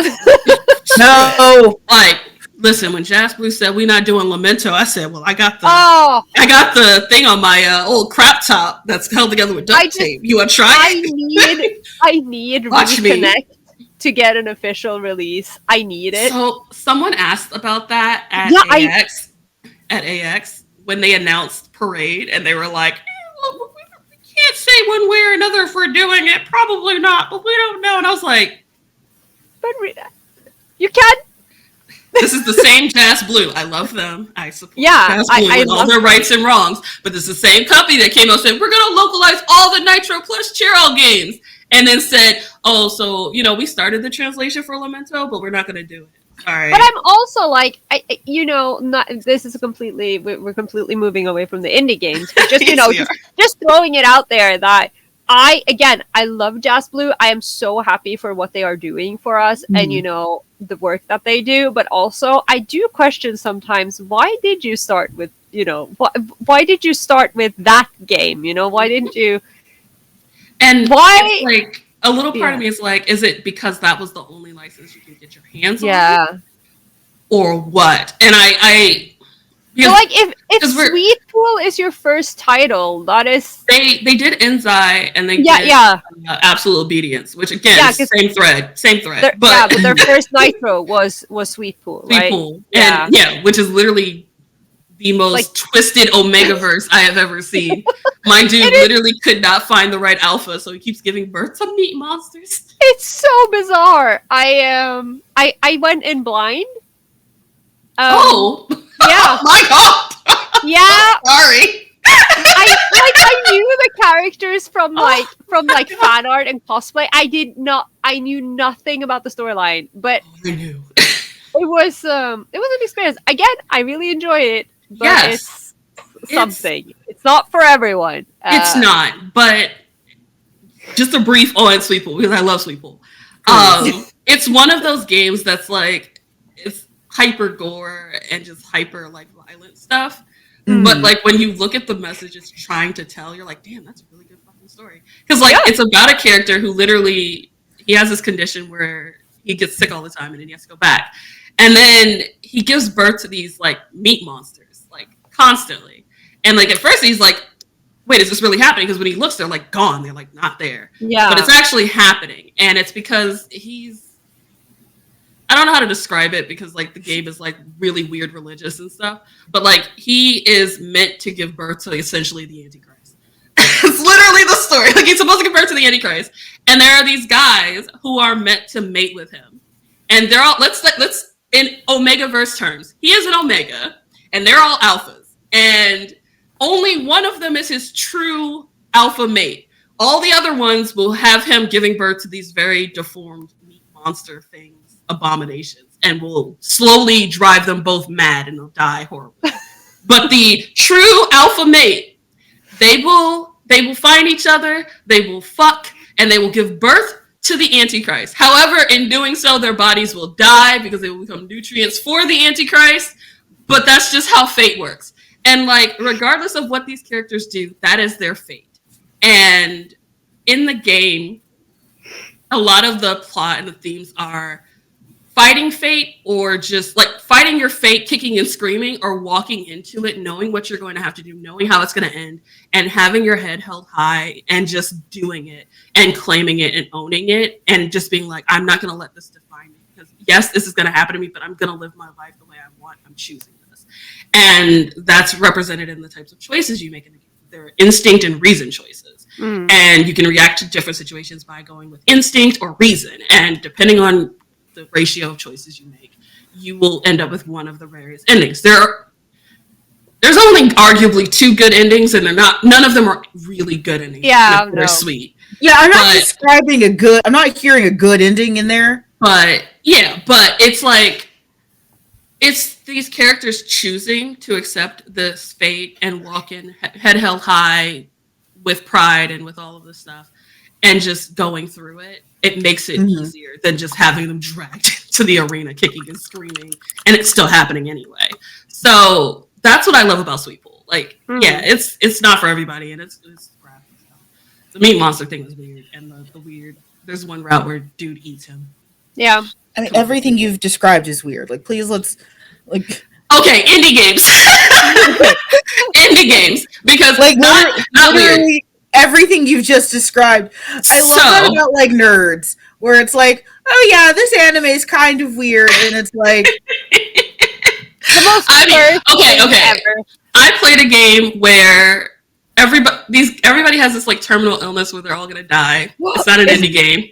Is it Patient S? Yes, it is Patient S remedy. And like the only way to cure them is with the main character's like jizz. He has this magical curative cum that is used to essentially cure cancer. And he can't use it on himself, and he has to administer his treatments to the patients either topically, orally, or what was the other one? Topically, orally, or just like on their topically and orally, or internally, anally. That's it. That's the one I was missing. And like, how could you miss anally? I was thinking of it like there's a little actual infographic that they created for the game. There's a fucking what? There's an infographic on how you could like administer the jizz. It's great. See, this is another one of those that I was looking forward to so much, and then I haven't been able to play it yet. It sounds wild. Really? It's wild. I cried. I ugly cried. I did not expect for a game about curative jizz, curative cum, cancer curing cum, to make me cry like a baby. But I got to that finale, and I was just like, I just want them all to be happy. Oh my God. Okay, going on Steam to buy it right now. That's it. It is so good. I just was like, because I was, and like the main character has hyperspermia, which means he creates like more sperm than the average bear. So like it helps bring the bears into this. It helps with the like having to give treatments to these people because you need extra jizz to give them their treatments. You can't be shooting blanks here. So he creates like extra jizz, and like the CGs where he's just like bukkake these dudes, it's like insane. It's like a waterfall of sploosh. I'm so excited. It's such a good story. I have so many questions, but also none all at the same time. I wrote a review. It's great. It's so good.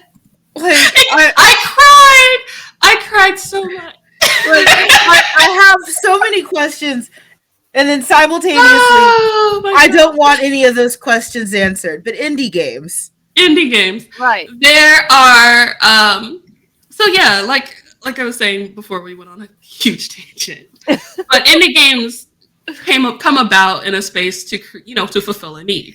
Yeah, because there are things that we're not getting from mainstream media. So folks who are fans of it, or people who like it, or people who just want to make money, because they're all wrapped up in there, are creating these spaces and creating these things to cater to needs that aren't being met. And I've noticed a lot more variety within the indie space when it comes to BL media, because you get a lot more stories that aren't necessarily just like doom and gloom, angst and drama, porn, and just like people dying constantly, but you get these more nuanced stories that are more romantic, that are closer to some of the rest of the BL fandom where they are now. Like you're getting these more romantic stories or these funny comedies. Like there's one, I'm a side character in my, what's it called? I'm a side character in my best friend's romantic reverse harem or something like that. Hold on. I'm a side character. Yeah, there we go. They made a BL version of it, but like the original game it's set in like an otome, and like you are the male friend of a girl who is like the heroine in an otome game, and you don't want her to get snatched away by these jerks because they're assholes. So you come up with this plan to protect your friend by seducing the love interests that are supposed to be going for your female friend. So you go in and start seducing them, and then you actually start catching feelings.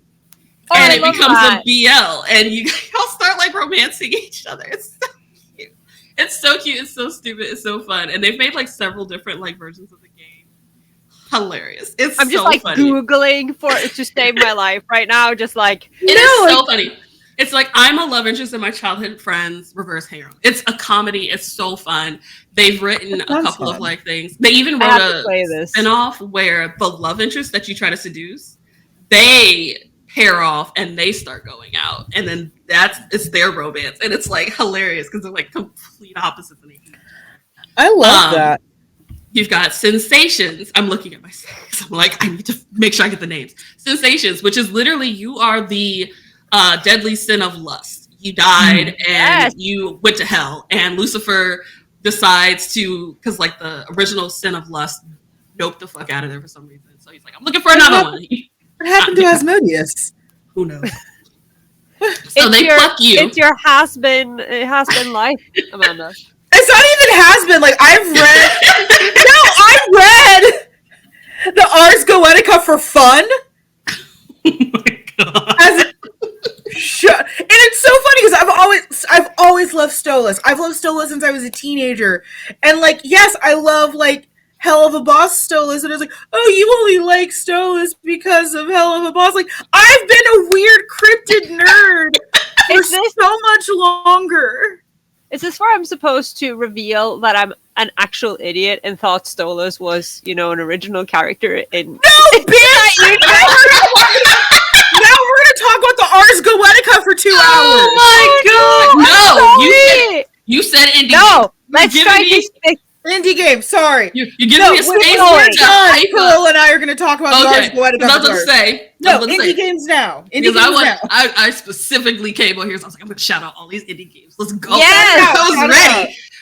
But Sensations, you play as Lust, and you're picked by Lucifer to become Lust, and he's like, all right, well, as Lust, you have to prove that you can actually be Lust. So what I need you to do is go to the human realm and seduce all the other deadly sins. So you literally go to Earth, and you have to literally spank bank your way through the deadly sins for Satan to prove that you're Lust. And of course, you can fall for one of them and end up with them eventually, because like they're all different characters and they're all the embodiments of their quote-unquote sins. My favorite is Greed. Man gives no fucks. And I was here for it. I was here for Greed. I was like, fuck that man. Fuck that man all day. Let's go. Owns a casino, filthy rich. Let's go. That's my man. Full Metal Alchemist Greed. I was thinking of, I don't like that. I don't like that too much. But yeah, so like you're essentially fucking your way through the deadly sins, which God's greatest gift to mankind right there. Then you've got like, shit.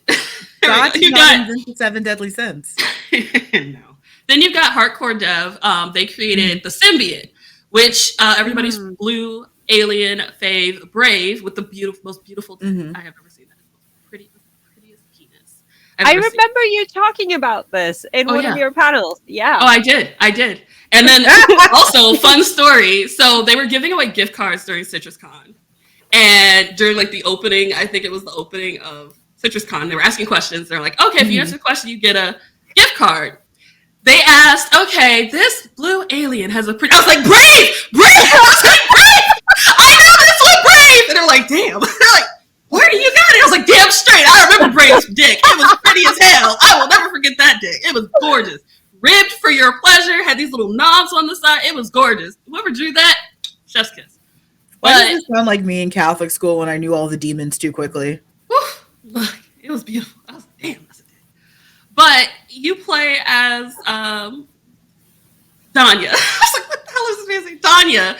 He is a spaceship pilot. He does like different deliveries across the galaxy, and he is tasked with giving Brave, this alien guy, a ride to his home planet for something.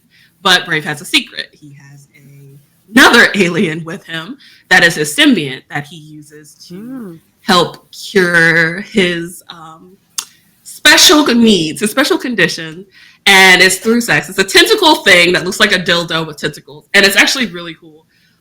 Because the game, I went in for alien tentacle porn. I came out going, damn, that is a really good representation of like a poly relationship, like a relationship between folks, the communication, because like Brave and the dildo tentacle alien Otith have a symbiotic relationship. They are having sex, but it's for helping Brave with his condition, and then Otith gets something out of the sexual energy he gets from Brave. But that relationship is built on mutual trust and communication. And then when Brave starts developing feelings for Danya, and Danya is brought into this relationship, it's a conversation because he has to understand the relationship that exists between Brave and Otith, and that's something that is not just contingent on both their mutual pleasure, but on Brave's health. And it's something that has to be introduced gradually to Danya, and Danya can't just jump in and start fucking the tentacle monster. And it shows the actual consequences of Danya not listening and jumping in and fucking the tentacle monster. But it also shows what happens when they actually communicate and they do become this kind of like a meshed throuple and it's really well written. It's really cool. I love that. Like I said, well written, weird, but well written. I was not expecting that. You know, I went in expecting like, you know, tentacle porn, and I got not tentacle porn. I got a really good story. Well, you know, it kind of sounds almost like, you know, these indie developers and like indie creators. Mm-hmm. Not only is it, you know, they're more careful about representation because they typically come from more marginalized or, you know, groups that aren't typically in these types of franchises or in these types of media, but they also they tend to tackle these kinds of issues almost better than established or much better than established companies ever did. Yeah, it's these more complex issues and these relationships that honestly deserve to be given this same kind of like. Yeah, and we've talked about this because like large companies are never going to upset the status quo. Yeah. It's why every superhero movie ends with the superheroes who are just magic cops winning. Yes, because status quo. Gotta maintain that. They have to maintain the status quo, even when the villains are just straight up right. Yeah, no, constantly right. And I'm like you have to listen to the space cops. Because that's maintaining the status quo. So, like, yeah, it's fascinating. And one thing I've always loved about, like, the indie space in general, but, like, love that even more hearing about it in the indie visual novel space, that it is almost like directly taking these criticisms that, you know, fans like me and other fans have had. And, like, oh, I see you. You didn't like this? I got you, bitch. Yeah, I fixed it. I fixed it for you. Don't worry. I got you. And that's one thing I appreciate about the indie space, because you're not only getting these diverse stories, but you're getting more nuanced approach to different topics that I would not see in a mainstream game. There's, God, I can list off a bunch of indie games right now in devs. Like, just recently came out, Dreambound. I've been waiting on this game forever. Oh my God. It's like Mamiya. I don't know if you've played Mamiya or heard of it. No, I have it in my wish list. Mamiya's not a BL, but like there's so much subtext, it might as well at this point. But anything to BL if you try hard enough. Yeah, no. You don't even have to try hard with a lot of things. Like it's right. You should watch me play Ace Attorney. That's it. It's such a BL. It's always been a BL. What are you talking about? They're married. Yeah, I don't know what you mean. There's no women. But like in Dreambound, it's about this guy. He's an artist. At the point that we meet him in the story, he is pretty much just given up on life. He is done. He would like to just no longer exist because he's been through some shit in his life. He has a friend who has been with him since high school, and he's like very concerned about him, and he wants to be with him, and he wants to make sure he's okay. But he's just like, I don't care, I'm done. And you slowly learn as you go back into his past, because like the game goes back and forth between the past and the present, that he wasn't always like that. He was kind of cheerful. He was upbeat. He had this friend who was more than a friend.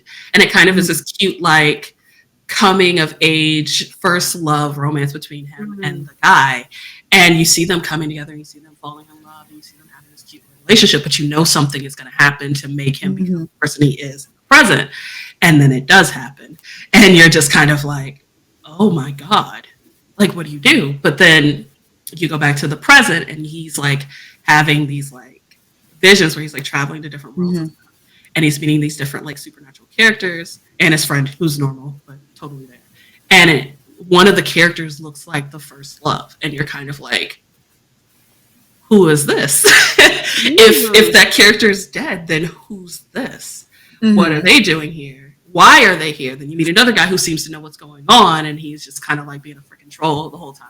And then you have the childhood friend who's like genuinely there and supportive and wants to just be with this friend the whole time. And it's like this very interesting kind of like psychological thriller fantasy story. And I love it. It's got puzzles in it too. The puzzles I hate. I'm terrible at them. But when I played the demo, I was like 2 hours in this dungeon because I could not figure out the freaking puzzles. And I was like, this is dumb. But I can relate. Yes. Actually. Yeah, I was like, walkthroughs are my best friend. Also, in the main game, they like turn off the puzzles, so you could just kind of like play at your leisure.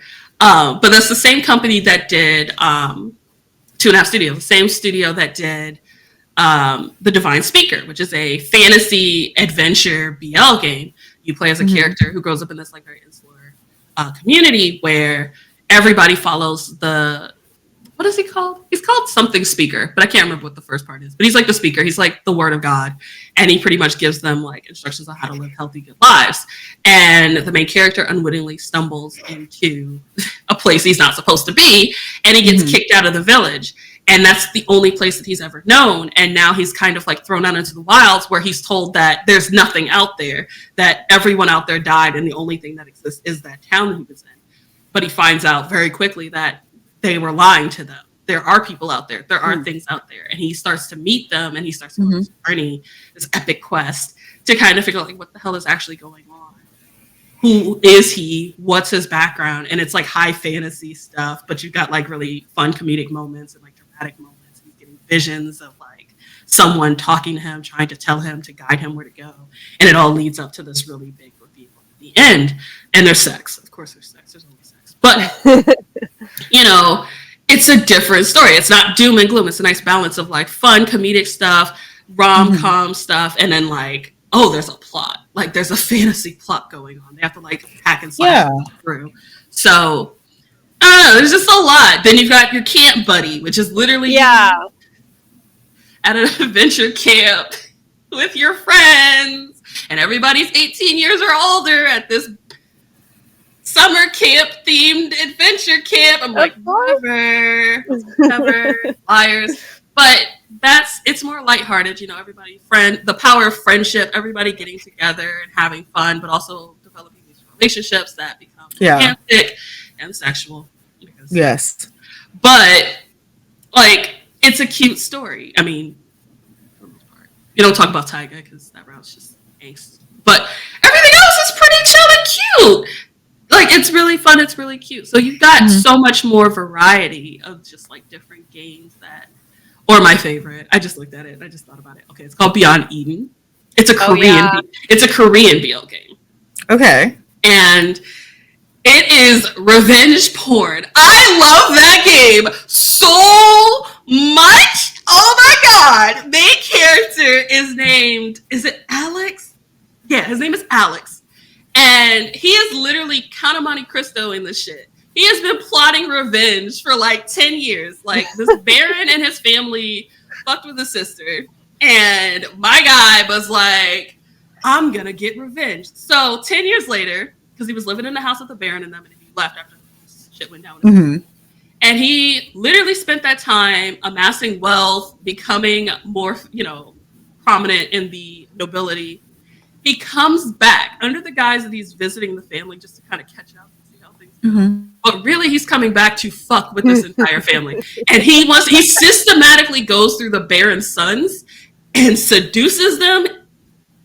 Not so much enslaves them, but like blackmails them, fucks them, gets them to fall in love with him so that he can ruin this entire Baron's line. And it is freaking amazing. I remember you talking about this at CitrusCon, and I wanted to play this game so bad. Looks like we have some games to play, Carola. Oh my god, it sounds so funny. Like it is the most beautiful fucking game ever. If you've ever just wanted to be the villain, like not a fake villain, but like the goddamn villain, and like ruin people's lives with no regard and no abandon. Yes, I do actually. Yeah, it sounds like we have some games to play. Oh my god, it definitely sounds like we're going to be busy for a little bit, but. Yeah. No, I love this. Let me just conjure up some more hours. Well, if you stop watching Ken Porsche, you can play while you watch. You could play while you watch. Yeah, I could. If you stop watching Ken Porsche for literally a day, you can get so much done. If I stop watching Ken Porsche, I'll die. That's not how this works. No. You know? It's survival here. It's a survival thing. I'm just trying to live. No. Okay, I'm not allowed. That's not how living works. You're not my boss. No, I'm your husband. Oh, Lord. Even worse. Help me. Yeah, I was gonna say. I was like, I don't see. Like, no, I'm your God, y'all help me. Husband. I don't hear the better here. But, yeah, I know we're running like what, 2 hours? Yo. Yeah, I could literally hype up games for hours. Well, and we'll have more opportunity for that when you join us for our live. Yes. That's true. I forgot about that. I'll be coming right back from my work trip, so something fun. Yeah. So, no, don't worry. The conversation is never over when it comes to the Yaoi Shelf. And of course, our listeners, I'm sure, are now chomping at the bit to follow you everywhere. So where can our listeners follow you and find you and interact with you respectfully and kindly?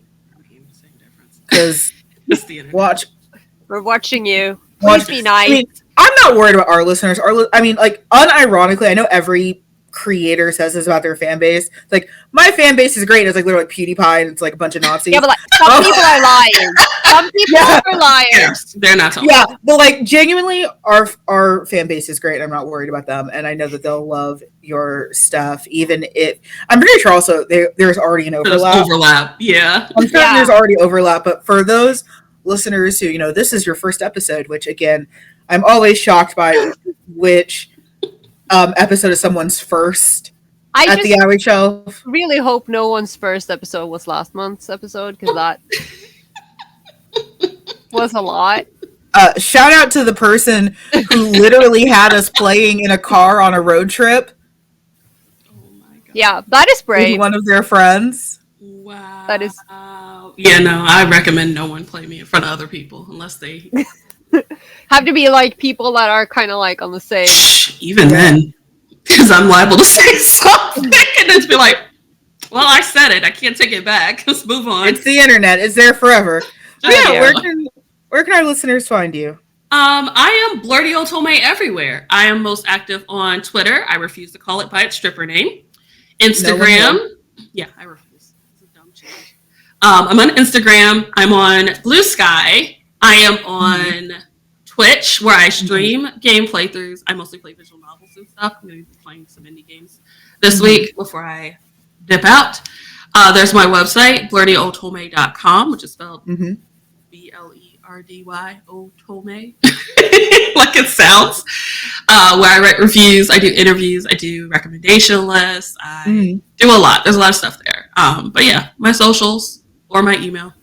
It's a good place to poke me. Say hi. And we'll be sure to link all of that in the description as well. Yes. Genuinely, this has been one of the most fun episodes we've had in a while. I think, I said last month's episode was one of our best, and I do still maintain that, but this is the most fun I've had in a good while. I love it. I'm glad. I had so much fun. This has been fabulous. Yeah. And I'm so glad that we were able to have you on the show. This is the part of the show where we thank our patrons, and by we I mean me, because I'm the one who does all the work in this. You knew what you signed up for. I told you what I was like.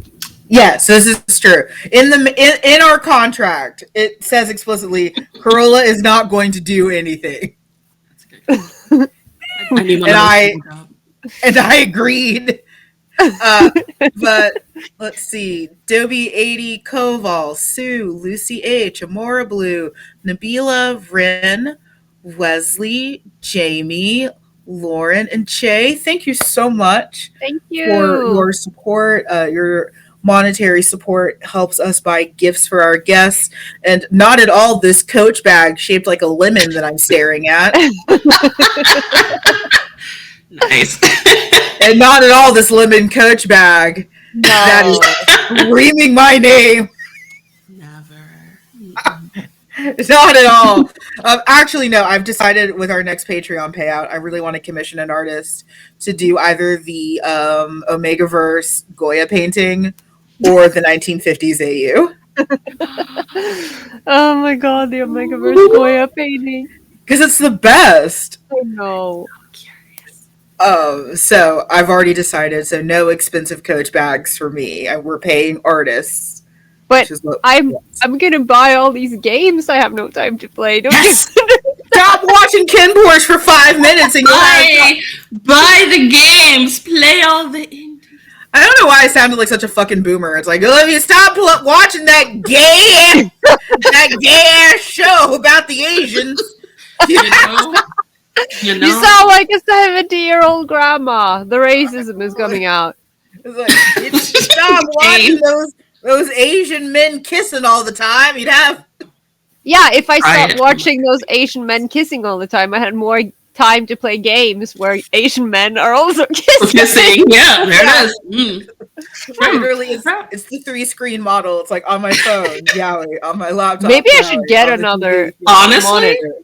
That's a fair point. It's on my phone, it's on my computer, it's on my laptop, it's on my TV. Yeah, don't ask about the I have books. About the last fanfic I was reading. There's no need to worry about that.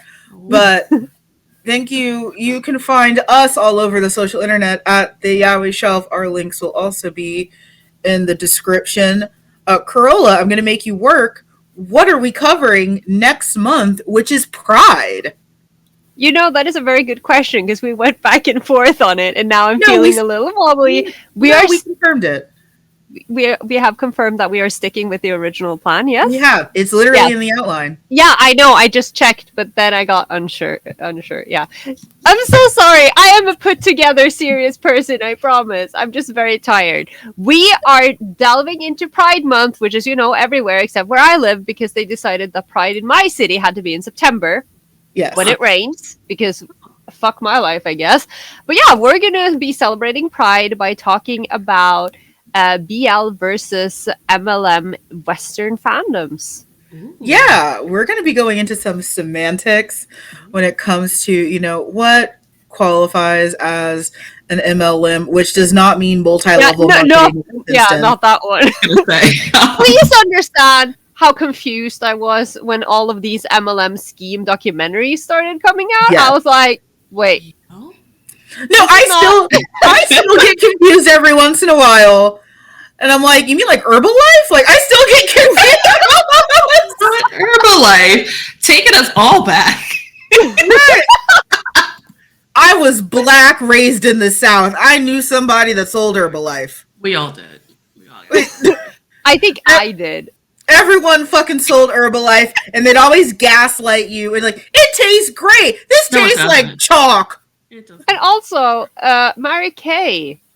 Yes. Okay. Yeah. Now I'm from the area in Texas where Mary Kay is from. Of course you are. And shut up. And she was is an institution. Her weird pyramid building and pink Cadillacs were a mainstay of my hometown. And I wanted to sell. I know nothing about this. Pillar of the community. Mary Kay. Everyone wanted to sell Mary Kay. If you went to my school and you didn't go to the local community college, which we called the Texas College of Champions, that was not the name of it. There's so much to unpack in all of your stories. It's just if you did not go to the Texas College of Champions, your next bet was to marry a fucking dentist and sell Mary Kay. How many Why dentists? A dentist? Yeah. Because they make money and some of them die young. Dentistry has one of the top suicide rates in any profession, just underneath farmers. Interesting. So please know, this is where I'm from. That we are planning our rich husbands dying so we can fuck off and sell Mary Kay. Oh my gosh. So that's what you need. Institution in the community. That's okay. I see. Yeah, murder. Waiting for our husbands to die so we can sell Mary Kay. Sorry. Oh my gosh. We forgot to talk about the BDSM. About what? The BDSM BL that y'all were asking about. Oh yeah, the one that you were playing recently. Because I finished it. Oh my god. What is? Elaborate. The one that I posted the picture of, and I was like, yo, this is wild. It's got questionable translation and pretty art, but like, it's literally 50 Shades of Gay. I love that. It's terrible. I have so many questions. We still have questions. I finished. We all have. Everyone has a lot of questions, but you'll have to enlighten us in the live. I can't wait. I want to hear all about it. I'm so curious. Yes. And in the live, I will continue to talk about every North Texas girl's dream to sell Mary Kay and wait for their husbands to die. Or to sell Avon. Avon was the other big one. Oh, no. I can't even. That's beautiful. Listen, I love to think that I am not influenced by the fact that I'm from North Texas, and then it comes out in everything that I do. Yeah, I see the same about you. I'm not just Texan, I'm North Texan. That is an entirely different animal. I am learning so many things. You would love my hometown. The South is wild. Texas is wilder. You would. You know, I don't know if you've heard me say this on the podcast, but in Norway we have a saying when something is like really crazy, we say that it's completely Texas. Like, that's accurate. That is a staple of the vocabulary. Accuracy. That's accurate. And like everyone says, like, oh, it's Florida. It's like, it's not Florida. It's always Texas. Florida is insane. Texas is wild. There's a difference. Yeah. There's a difference. There's a big difference. I genuinely grew up thinking that Texas was the Wild West. It is. Because it was kind of, yeah. Yeah, what do you mean? Even as someone from the States, Texas is a whole country unto itself. Let them have it. Yep. Like, I'm from Texas. I'm like, oh, okay. It's like, I know. Okay, I know now. One thing that I was shocked about, like especially like traveling overseas, was when I would say that I'm from Texas, that everyone was surprised that I wasn't stupid. That was the first thing everyone said. Like, you're too educated to be a Texan. When you say you're from the South, and then you follow it with, I have a master's, and they're just like... Yeah, they just assume that we're all like cotton fucking... I was like, I literally heard, like, earlier today, I was listening to one of those, those, what is the dumbest thing an American has ever said to you compilations. And it was a guy who wasn't American, but he was talking to a girl from Alabama. And she asked where he was from, and he said Oklahoma. And she replied, what is that? So, like... It's Texas's hat. I weep for my country sometimes. For different reasons every day. And I'm over here like, I am in the literal Arctic. Why do I know what Oklahoma is and you don't? I at least know what a state is. I may not know capitals all the way, but I know it's a state. To be fair, most of us don't know what our capitals... Well, no, we know what our capitals are. But you don't know the other state capitals? No. Do not ask us any other questions about... Oh, God, no. Yeah, like we know our state. Like, I could tell you everything about Texas, from the bloody arm of Goliad flag to the dead man's hole. Listen. Yeah, we took Georgia history in Georgia, so I could tell you about Georgia's founding too. Like, whatever. Can I just say that the dead man's hole sounds like a BL game that Author Carola would have played? I wish it was. Honestly, literally just a hole in the ground that the Confederates marched a bunch of Union soldiers into to their death. What is your history? I mean, I don't get to talk. I truly do not. Welcome to U.S. history at the end of the show. Thank you guys so much for listening. U.S. history. U.S. history. I'm interested in learning more about Georgia history. I don't know anything about Georgia. I have only been to Georgia's airport. And I'm sorry for your loss. No, I had my first legal drink as an American in the Georgia airport. We had a layover when I was getting back from Austria. I ordered an ultimate mojito at the TGI Fridays.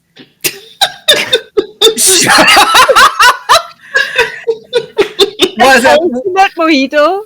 Which was just 3 rums and a Sprite. Yeah, I was gonna say. And then proceeded to get on my next flight to San Antonio, sandwiched in between children, the drunkest I'd ever been. Oh.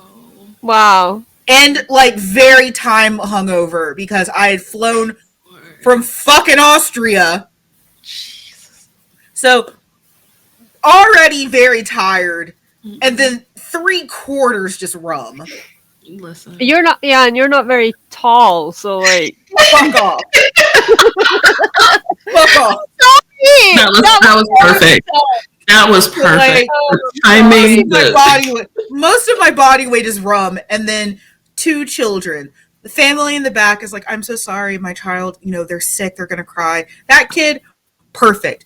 The child in front of me locked eyes with me and screamed for hours. Oh. No, thank you. I'm good. No. So that's what I remember from Georgia. I only associate Georgia with, songs. On my mind, the devil went down there. There's a fun story behind that song, our state song. It has to do with segregation and of course, Georgia being racist. They said they weren't gonna. HR said he wouldn't play in Atlanta unless it was not segregated. Georgia said, "Go fuck off," and he said, "Well, fuck you." So he said he was never going to do another concert in Georgia. He held to it. And then to kind of placate him and kind of woo him back, they made Georgia on My Mind the state song. Oh, wow. Okay. Yeah. I probably would have been insulted. After he was like, as long as I can do what I said I wanted to do in the first place, which was play a non-segregated concert, I don't care what you do. I feel like that's American history in a nutshell, is black people asking for the bare minimum and getting something else entirely. Mm-hmm. Yeah. Anyways, thank you for listening. We could be here all day. I'm so excited to have Blerdy Otome on live, and then patrons will likely do some gaming. I mean, we kind of have to. Yeah, we're obligated to do some gaming. Yes. I'm excited. I'm excited, but thank you guys so much. Thank you to Blerdy Otome for being here. Thank you for having me. That was so much fun. I don't want to leave. I want you to stay forever. Right? We've had a blast. Thank you so much. Clearly, we have a lot more to talk about. Oh, yeah, we got so much to talk about. Yeah, we will do this again. Thank you so much for listening, and we'll see you in the next one. Bye! Bye! Bye!